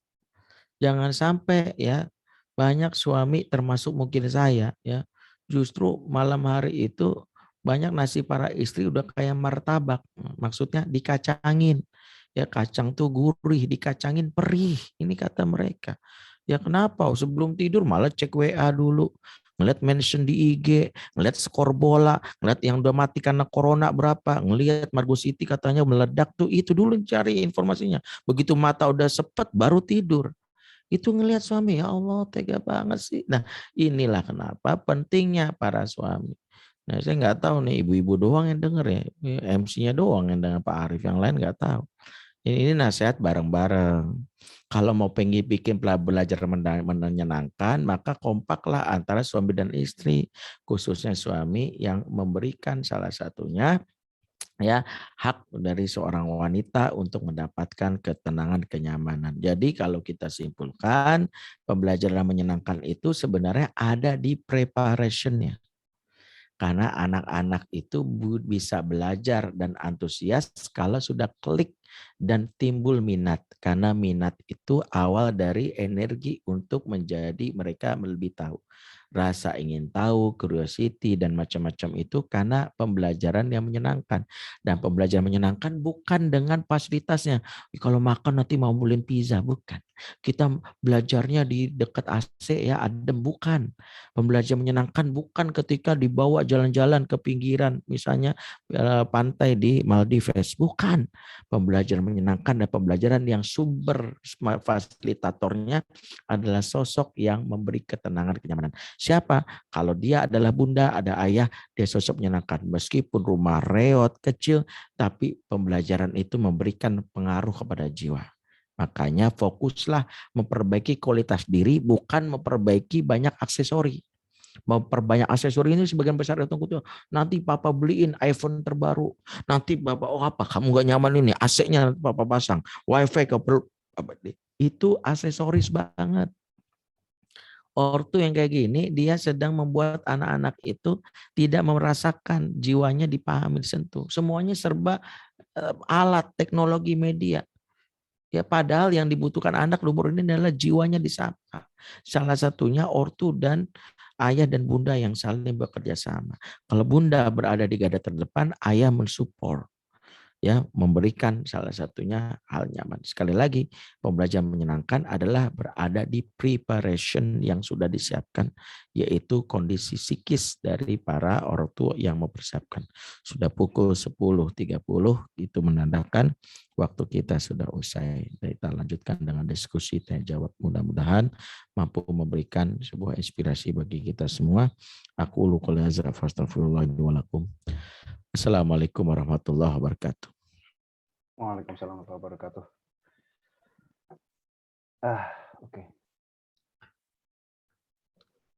Terima kasih Ustadz Bendri atas pencerahannya yang benar-benar sangat menyegarkan. Kalau boleh saya highlight beberapa poin yang bisa menjadi trigger dari Q&A kita di sesi tanya jawab ini. Jadi tadi disampaikan di awal-awal bahwa untuk menciptakan pembelajaran yang menyenangkan, kita harus ingat fungsi rumah itu sendiri. Ada 4 tadi yang sempat di-highlight oleh Ustadz Bendri. Satu, sebagai tempat yang aman, nyaman, dan menyenangkan bagi anak. Sebelum fungsi pertama ini tercipta, maka kurang lebih kalau boleh saya pahami, jangan harap kita bisa dapat 2 fungsi yang lain, yaitu yang fungsi yang kedua sebagai madrasah atau pusat pendidikan bagi anak-anak kita, dan yang ketiga pusat pergerakan, seperti itu. Terus untuk mempersiapkan pembelajaran yang menyenangkan, untuk mempersiapkan rumah sebagai baiti janati, sebagai tempat yang aman, nyaman, menyenangkan buat buah hati kita, ada peran yang berbeda yang harus disepakati, dipahami, dan diterapkan oleh ayah dan bunda. Bunda atau ibu-ibu mungkin dengan 4M protokol yang tadi sudah disebutkan juga, harus persiapan mandi sebelum mendampingi atau membersamai putra-putri kita belajar SFH misalkan. Juga mengganti pakaian, jangan sampai pakai daster yang dipakai tadi malam gitu ya Ustadz ya. Terus menegakkan sholat 2 rakaat dulu, kita mungkin kalau dibagi-bagi mungkin kita sholat duha dulu sebelum membersamai buah hati. Dan terakhir jangan lupa makan atau sarapan untuk baik orang tua maupun buat si anak. Terus peran bapak-bapak untuk menebarkan aura positif atau sebagai mood booster, jangan sampai malah menjadi semacam sosok yang tanda kutip antagonis gitu ya, karena kalau yang sosok protagonis mungkin udah ada ibu, jadi saya coba peran yang lain biar balance. Tapi Ustadz Badri sampaikan itu harusnya menebarkan aura positif dibagi-bagi biar anaknya juga semangat itu mengikuti tadi mungkin competitiveness dari si ayah dan seterusnya, sebagai mood booster. Oke, udah banyak yang ngantri Ustadz Bendri pertanyaan, cuma untuk yang awal-awal saya sangat appreciate kalau ada yang mau berinteraksi langsung dengan Ustadz Bendri, yang mau raise hand. Mungkin saya kasih kesempatan dulu untuk 1 atau 2 penanya yang raise hand atau tanya langsung ke Ustadz Bendri. Tapi kalau nggak ada, nanti kita oh ya, oke. Silakan dengan Ibu Reli Andayani, silakan disampaikan kepada Ustadz Bendri, dan mohon maaf domisili di mana, apakah PNS atau non PNS. Terima kasih. Boleh. Iya, silakan Bu Reli. Di unmute dulu Bu Reli. Di unmute dulu Bu Reli, maaf. Assalamualaikum warahmatullahi wabarakatuh. Waalaikumsalam warahmatullahi wabarakatuh. Eh, Sebetulnya menarik sekali ya tema hari ini karena masih ada satu anak saya yang harus belajar dari rumah gitu. Untuk saat ini kami berlima itu sebelumnya hidup dalam dalam komando bapaknya anak-anak gitu. Dan itu di rumah ini hampir tidak ada senyum dan tawa. Tapi setelah masalah saya dan suami saya selesaikan, dalam hal ini sekarang tidak sama suami lagi, maka di rumah itu sudah mulai tercipta suasana yang bisa membahagiakan, berkegiatan bersama, dan lain-lain. Tetapi masalahnya adalah pada saat dulu masih ada suami, memang anak-anak itu tidak diajarkan untuk menghargai siapapun lah. Sehingga sekarang kalau untuk saya sendiri, insya Allah saya ikhlas karena itu memang akibat salah pengasuhan dari kami berdua. Saya ikhlas dan berusaha bersabar terus bahwa setiap yang dilakukan anak-anak sekarang itu memang karena kesalahan kami. Sekarang sudah bagus, kondisi di rumah sudah baik, kita sudah bisa berkegiatan bersama dan dengan bahagia. Tetapi sometimes itu masih muncul tidak menghargai anak-anak itu sehingga tidak mau mendengarkan apa yang diucapkan oleh saya. Tapi itu bisa saya terima, hanya saja bagaimana cara memperbaiki luka pengasuhan yang sudah 25 tahun kami alami gitu. Itu Ustaz Hendri kira-kira permasalahan adalah itu. Iya. Assalamualaikum warahmatullahi wabarakatuh. Waalaikumsalam warahmatullahi wabarakatuh. Makasih jazakillah ya Bu Reli. Mungkin Bu Reli juga mewakili suara hati sebagian besar wanita atau ibu-ibu yang juga merasakan mungkin ketika tidak mendapatkan pasangan yang bersupport secara emosi sehingga memberikan pengaruh kepada pengasuhan. Yang harus kita lakukan pertama kali adalah kalau tadi Bu Reli sudah merasa sudah selesai, saya menangkapnya, mohon maaf salah, alias mungkin sudah berpisah atau bercerai dan kembali suasana dapat.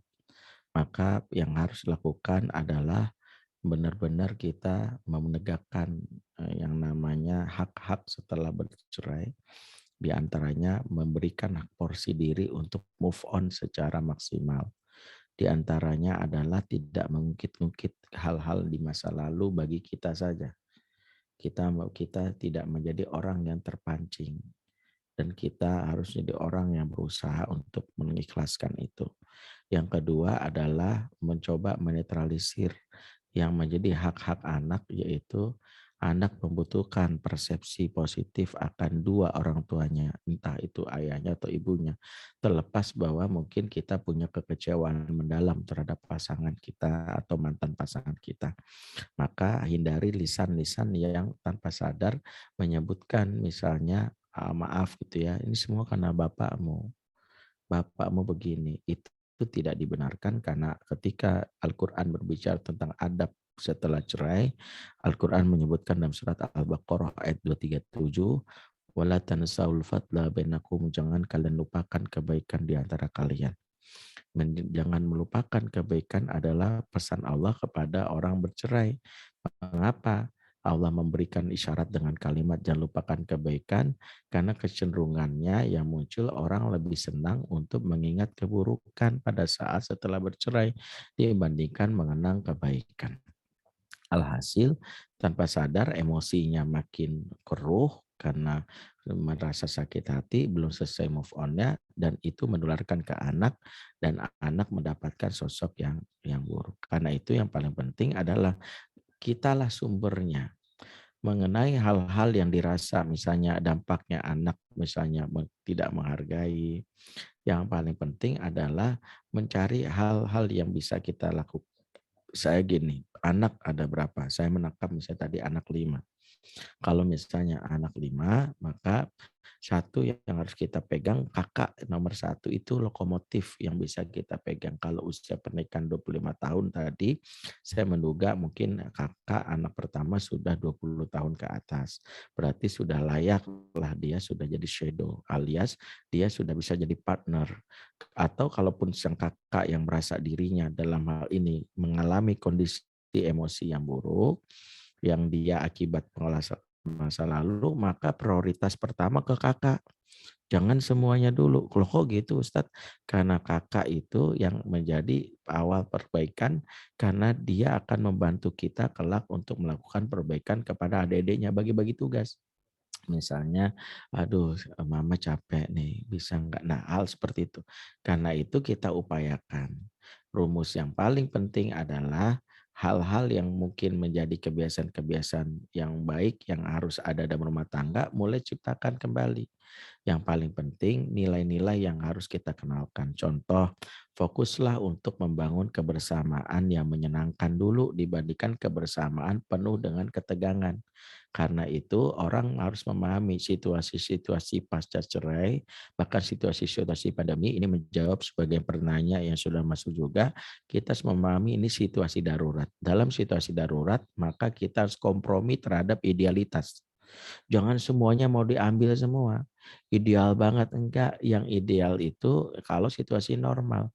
Situasi darurat seperti habis cerai, emosi kita masih ini, termasuk lagi pandemi. Fokus pertama apa? Bikin suasana menyenangkan. Makanya menunda sedikit target-target itu enggak masalah. Contohnya gini, ya maaf ya, jangan fokus kepada hal yang sifatnya akademik dan kognitif kalau emosinya belum beres. Sehingga jangan menebankan anak, kamu tuh harus membuktikan bapak kamu harus hafal Quran. Nanti mereka punya beban emosi sebagaimana kita. Sekarang ilaj dulu, obati dulu. Salah satunya bagaimana ya mengkondisikan supaya kembali ceria menyenangkan. Tidak otak yang tidak diberikan beban sebagai beberapa waktu lamanya bukan berarti habis itu tumpul. Otak ini punya kinerja yang diberikan oleh Allah untuk mengejar ketertinggalan kalau dia sudah siap dan menyenangkan. Maka dalam situasi pandemi aja, maka kurikulum dari sekolah yang kita kopas di rumah aja harus kita pilah-pilah. Mana yang mungkin, mana nggak mungkin. Loh kok gitu Ustadz? Emang, karena kurikulum sekolah yang dibuat itu semuanya sifatnya ideal. Karena tidak mempertimbangkan masing-masing rumah. Makanya kita punya hak karena di balik kurikulum dari sekolah ada yang lebih utama yang kita ciptakan. Namanya hidden curriculum. Hidden curriculum itu ada berdasarkan kebutuhan kita. Anak saya kenapa ya ngomongnya kasar ya? Kenapa anak saya ngomongnya ini ya? Maka itu yang paling penting dulu. Yang lain-lainnya dia matematika, bahasa Inggris, hafalan Quran, bahasa Arab belakangan. Karena itu yang fondasi yang harus kita kejar. Berarti kita bisa bertoleransi. Misalnya di antara semua itu kita bisa bilang, ya sudah. Kalau memang kamu belum siap gak apa-apa. Apa yang bisa Bunda bantu? Nah, kalau berkaitan dengan luka yang mungkin saya belum bisa memahami tadi pertanyaan dari apa secara umum ya dari Ibu Reli tadi, tapi sejatinya ini memang butuh yang namanya pendampingan psikologis yang tidak sesaat. Karena saya ngelihat juga secara ekspresi yang sampai Bu Reli butuh yang namanya kawan bicara untuk menguras emosi negatif yang masih muncul. Saya sarankan itu bisa menghubungi Puspaga Depok, di mana Puspaga Depok itu memfasilitasi para ibu-ibu khususnya untuk menyelesaikan terkait dengan luka-luka emosi. Alhamdulillah istri saya termasuk salah satu kontributor di dalamnya. Ya, itu bisa berpartisipasi di sana. Wallahu a'lam. Baik, semoga menjawab Bu Reli ya. Ini karena kita ada beberapa pertanyaan sudah masuk di chat juga, dan kebetulan ada yang raise hand ini tadi juga Ibu Fahriadi Pekanbaru mengajukan di chat juga. Mau langsung disampaikan Ibu Fahriadi Pekanbaru? Silakan. Di unmute dulu Bu Fahriadi. Bisa di unmute? Ya, silakan di unmute dulu Bu Fahriadi. Silakan. Mana Ustaz? Ya. Waalaikumsalam. Waalaikumsalam. Pertama Ustaz, yang saya rasakan Anak saya 3 berani.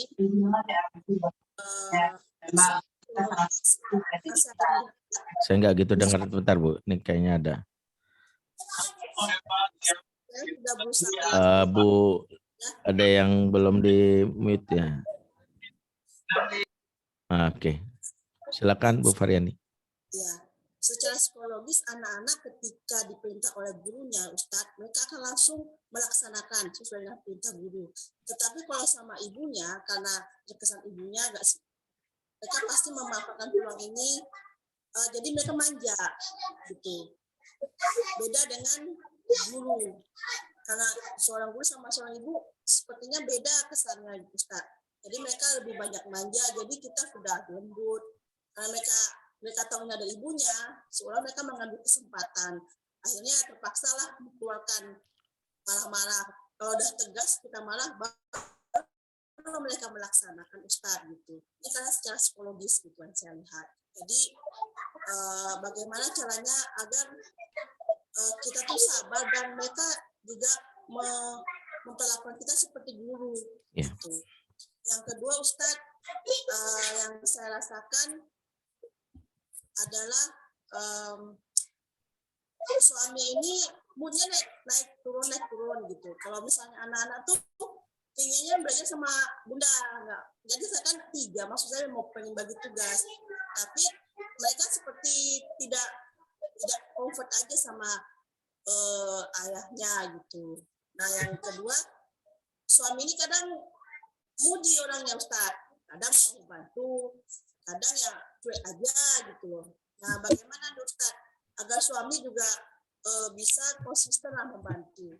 Itu aja Ustadz. Makasih Ustadz. Ya.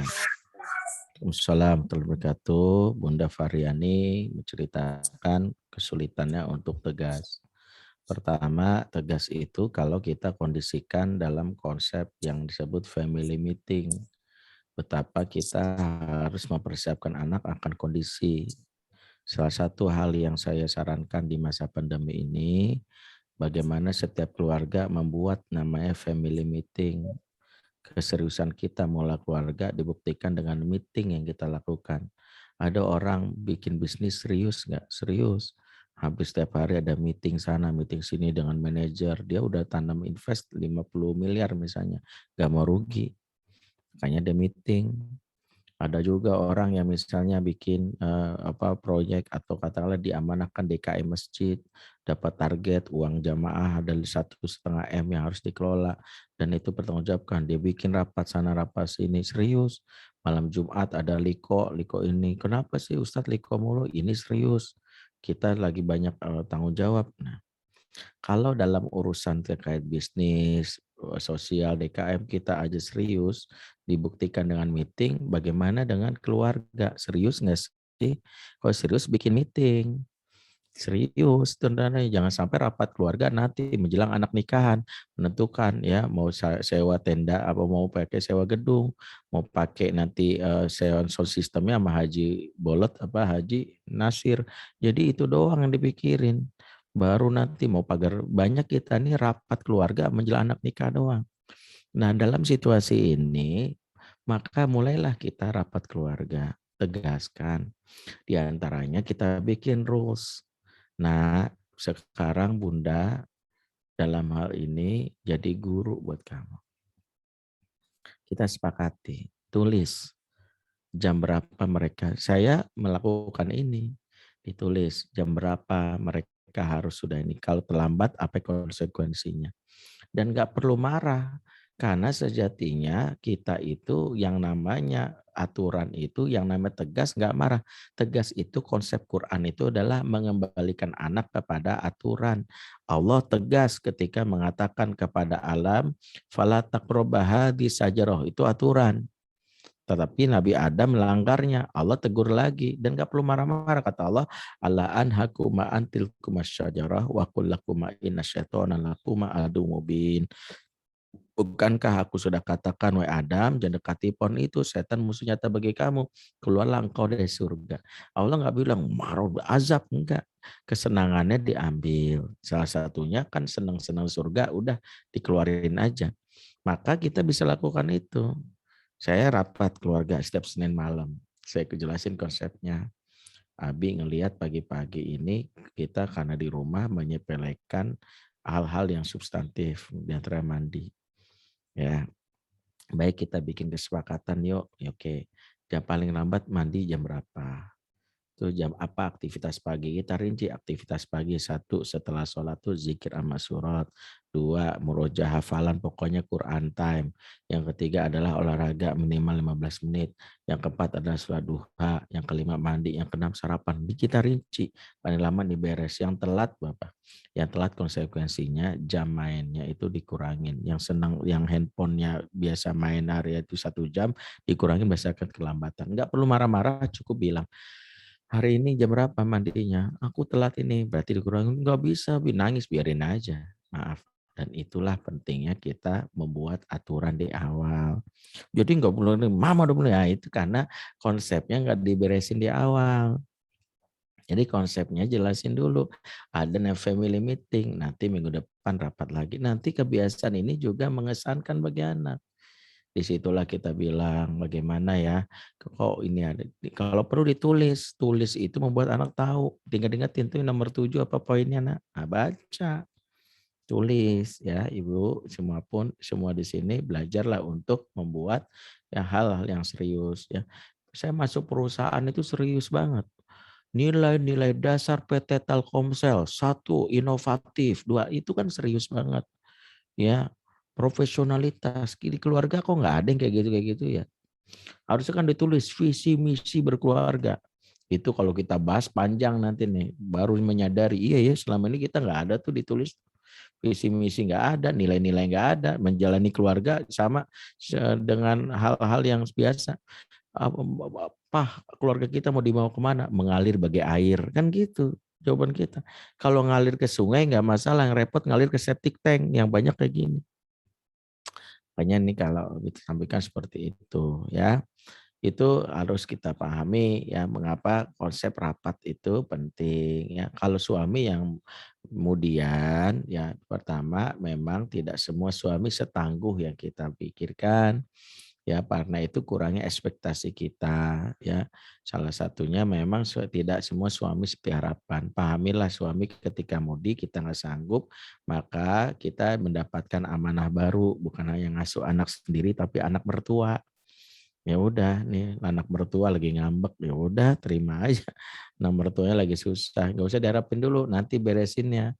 Kalau udah tenang, udah. Jadi ada kalanya kita harus seperti prinsipnya Muawiyah. Muawiyah itu pernah ditanya, apa yang kau lakukan kepada rakyatmu? Kata Muawiyah, antara aku dan diri rakyatku ada seutas rambut.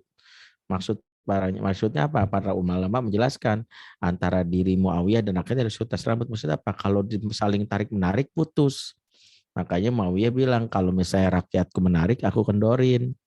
Kalau suami lagi ngambek kita jangan tekan, makin berantem. Ya udah nanti aja lah beresinnya gitu. Karena sejatinya emosi yang ngambek itu periksa juga. Kemudian itu kan pengaruh dari apa yang tidak dipenuhi di masa kecil. Jangan-jangan dominan peran ibu. Ibu yang selama ini bapaknya suami dalam hal ini tidak berperan dan pengasuhannya, sehingga ini kayaknya kayak perempuan banget ya, biasalah seperti itu, namanya utama pengasuhan, berarti kita memahaminya dulu ya. Wallahualam shawab. Baik, dengan mohon maaf tadi siapa namanya, Bu Fahria di Pekanbaru, semoga menjawab. Ustadz, mungkin kalau boleh saya coba kaitkan dengan 2 pertanyaan lain yang sudah ada di chat ya. Mohon maaf, ini sudah kelihatan dari Ibu atau Bapak Kokoloh Ardika, dan yang satu lagi dengan Ibu Ardiana Kartikawati. Ini mungkin agak-agak mirip. Yang dari Ibu atau Bapak Kokoloh Ardika ini, sikap produktif terbaik apabila ortu mendapat respon dari gurunya bahwa Ananda sering meninggalkan kelas online. Terus yang kedua, putri kami kelas saya aja ya, tapi sangat santai, terkadang Zoom online sambil makan dan sholat duha. Nah ini mungkin ada tambahan Ustaz Pedri karena masih terkait dengan pertanyaan Ibu ya. Pertama adalah pertanyaan Ibu yang dari kompetisi kurang, memang anak-anak belum boleh kompetisi di umur itu. Yang diajar itu sinergi. Kompetisi itu naluriah aja, nggak usah diajarin. Karena di dalam keluarga aja mereka udah kompetisi kok lewat adik kandungnya atau saudara kandungan, namanya sibling rivalry. Sehingga jangan khawatir kalau anak kita nggak kompetitif, karena memang belum waktunya mereka kompetitif. Kompetitif itu nanti kalau mereka dalam hal ini ketika mereka sudah siap dalam kaitannya ketika nilai-nilai dasar kesetiakawanan, kebersamaan itu sudah dipenuhi, ini baru namanya persiapan yang harus kita lihat.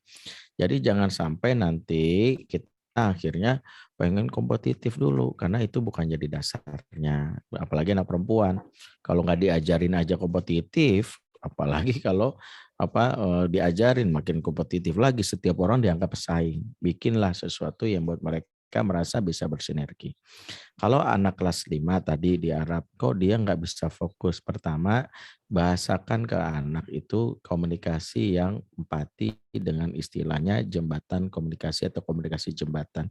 Jangan melihat selalu faktor yang kita lihat itu hal-hal yang sifatnya komunikasi benteng. Kita harus memahami orang tua aja berbulan-bulan di depan layar ini saya batasin. Saya selalu bilang sama asisten saya maksimal setiap kajian 1,5 jam. Karena mata saya juga bete ngelihat ini. Ibu-ibu yang kayak gini saya liatin, oh ya walaupun mungkin udah tampil manis tetap aja sepet di mata saya. Orang layarnya juga begini.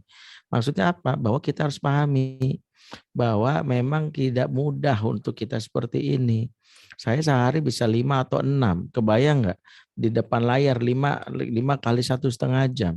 Berapa jam saya berarti depan layar? Itu kan melelahkan. Makanya itu yang harus kita pahami. Jadi kalau anak-anak misalnya tiba-tiba bosan, jangan bilang kenapa kamu bosan, bukan begitu. Itu nggak cukup bilang adik nggak nyaman adik ya, emang nggak nyaman. Bisa jadi di situ ada butuh komunikasi, iya. Nah baru kita bilang gimana ya caranya supaya ada hal yang bisa membuat dia konsisten, karena dia lagi latih. Misalnya aku nggak nyaman kalau misalnya ini. Oke, gimana kalau misalnya sesekali boleh matiin videonya, nanti Bunda ngomong. Jadi hal-hal itu ditemukan solusinya. Di luar itu tidak ada hasil yang kita harapkan sempurna dari pembelajaran online. Itu keywordnya. Jangan pernah berharap sempurna atas pembelajaran online.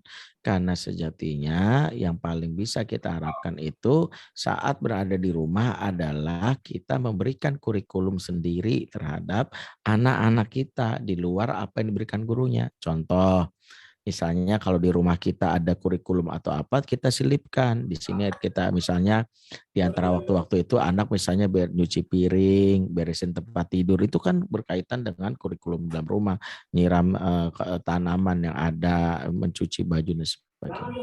Seperti itu ya. Wallah. Bisa banget. Oke. Ya. Terima kasih Ustadz Dendri. Ini saya lihat sudah ada yang resen lagi dengan Ibu Negrom di PNFB 16. Tafadhol Ibu Negrom, silakan bisa dibuka mic-nya. Terima kasih atas kesempatannya. Assalamualaikum Ustadz, izin off-cam. Ya, silakan. Iya, jadi yang ingin saya tanyakan adalah bagaimana membangun pelajaran yang menyenangkan itu untuk case-nya adalah anak remaja. Karena perubahan psikologis anak yang mungkin sudah agak berkurang gitu ya dengan orang tua, kemudian frekuensi mengobrol juga jadi lebih berkurang, dan kebetulan memang anak laki-laki tidak celotehnya itu tidak sebanyak anak perempuan gitu. Jadi terkadang itu kita agak kesulitan mencari momen untuk masuk gitu, untuk menyampaikan hal-hal yang ingin kita sampaikan gitu. Tunggu moodnya bagus dan lain sebagainya. Jadi kira-kira apa yang perlu disiapkan dari kami orang tua, karena rasanya PR pola komunikasi ini juga harus disiapkan juga. Terima kasih, ya. Ustadz. Ya, memang berbicara tentang remaja ini pembahasan yang cukup panjang ya. Kalau ingin mendalami ada grup Telegram namanya Raising Our Children. Saya dan sama 5 pakar, ada Ustadz Faris, ada Ayah Irwan, ada Kak Hilman, Kak Daus, itu bikin grup untuk pengasuhan anak. Di dalamnya ada 8 video khusus member membahas tentang pengasuh komunikasi dari umur 0 sampai 2, 2 sampai 5, 2 sampai 7, 7 sampai 15. Termasuk komunikasi ke anak laki-laki dan perempuan. Itu kita bahas di sana, termasuk pertanyaan, live question and answer ada di grup tersebut. Tapi kalau saya ditanya, keyword pertama, satu, kalau berkomunikasi sama remaja, pastikan memahami kenapa disebut remaja. Anak sebut remaja karena ini masa ortu dilarang ngegas, rem aja. Jadi rem aja. Jadi polanya harus jangan banyak ngegas karena kebiasaan ortu kalau udah ketemu anak remaja tuh ngegas. Kebanyakan pengen nasihat karena itu pahami kalau di umur remaja porsi ngomong kita tuh 30, anak remaja 70. Kalau waktu kecil dia 30 kita 70 karena asupan katanya masih dari kita.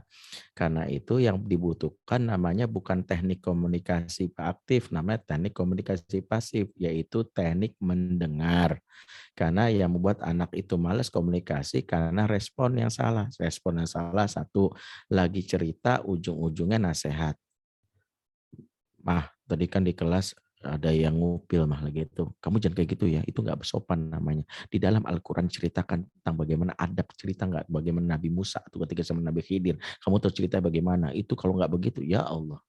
Anak mikir ogah amat kan gue. Kalau cerita itu ujung-ujungnya tadi. Karena kita nggak bisa bersabar diri untuk berpikir bahwa selama ini kita selalu merasa bahwa anak remaja itu harus diberikan asupan nanti. Mereka itu konsepnya adalah namanya thinking skill. Jadilah coach, bukan jadi namanya komandan. Kalau coach itu berpikirnya adalah bagaimana membuat mereka mau ngomong. Suatu hari ada seorang remaja datang ke Rasul. Rasulullah, izinkan saya berzina, Rasul. Rasul itu di belakangnya segudang ayat, tapi nggak mengatakan gini, astagfirullahaladzim, Allah berfirman, wala taqrabu zina, enggak gitu. Rasul mengatakan gini, kalau ibu kamu dizinahi gimana? Kalau adik kamu, nah jadi anak remaja mikir, coba. Salah satu kata kunci pertama, jangan kita banyak ngegas. Biasakan jadi coach kalau setiap ngomong gitu. Menurut kamu itu benar nggak Bang? Kira-kira kalau itu terjadi gimana? Jadi belajar untuk memiliki yang namanya the power of question. Nah itu ada pelatihannya, ada sharing kelasnya. Yang kedua, anak remaja mau dengerin kita, kalau kita punya dua rumusnya nggak cukup jadi ortu yang baik, jadilah ortu yang asyik. Baik doang nggak asyik tinggalin. Makanya belajar untuk membuat ortu yang asyik. Ortu yang asyik itu ortu yang berkomunikasinya dengan komunikasi jembatan, bukan komunikasi benteng. Komunikasi jembatan itu selalu mencoba berada di pihak dari anak. Oh gitu ya Bang. Kalau gitu jadi selalu bilang gitu, membenarkan dulu bukan untuk langsung memprotes. Jangan langsung memotong, masa sih Bang bohong nah itu. Ada namanya komunikasi jembatan itu membuat dia trust dulu. Ya kalau kita mau, nah yang paling penting yang ketiga, ini anak laki-laki. Maka anak laki-laki kalau di umur ini, maka peran ayah itu lebih dominan. Kalau anak sudah umur double digit, ayahlah yang maju ke depan, bunda sedikit mundur. Bilang ya, ini anak laki-laki, dia butuh mendownload kelaki-lakian dari ayahnya. Yuk bagaimana berdua dengan ayah. Kalau misalnya ternyata dia sudah lewat dari 15 tahun, sudah balik, carilah mentor yang kita percaya atau murabi yang kita bisa amanahkan untuk menjadi orang ketiga yang dipercayai. Karena anak-anak kalau udah di umur 15 tahun ke atas, dia butuh dunia lain di luar rumahnya. Ortu itu menjadi second line. Yang utama front line-nya itu adalah mentor. Makanya kita cari mentor yang bisa kita amanahkan, yang memenuhi standar bagaimana anak-anak remaja butuhkan. Yaitu mentor itu cirinya cuma dua, baik plus asyik. Itu aja. Kalau dia sudah bisa menjadi baik plus asyik, itu menjadi anak-anak merasa suka. Wallahu a'lam bishawab. Ustadz Bentri, mohon maaf, saya terinformasi Ustadz cuma bisa sampai jam 11, tapi Iya. Karena masih ada beberapa pertanyaan, apakah boleh dapat bonus Ustadz berapa menit gitu? Satu kali aja, satu pertanyaan lagi aja. Langsung. Satu pertanyaan. Oke, Satu pertanyaan. Ya, mungkin yang udah raise hand, yang terakhir raise hand dengan Ibu Ika Sumanu. Monggo di Baik, alhamdulillah. Terima kasih waktunya. Assalamualaikum warahmatullahi wabarakatuh.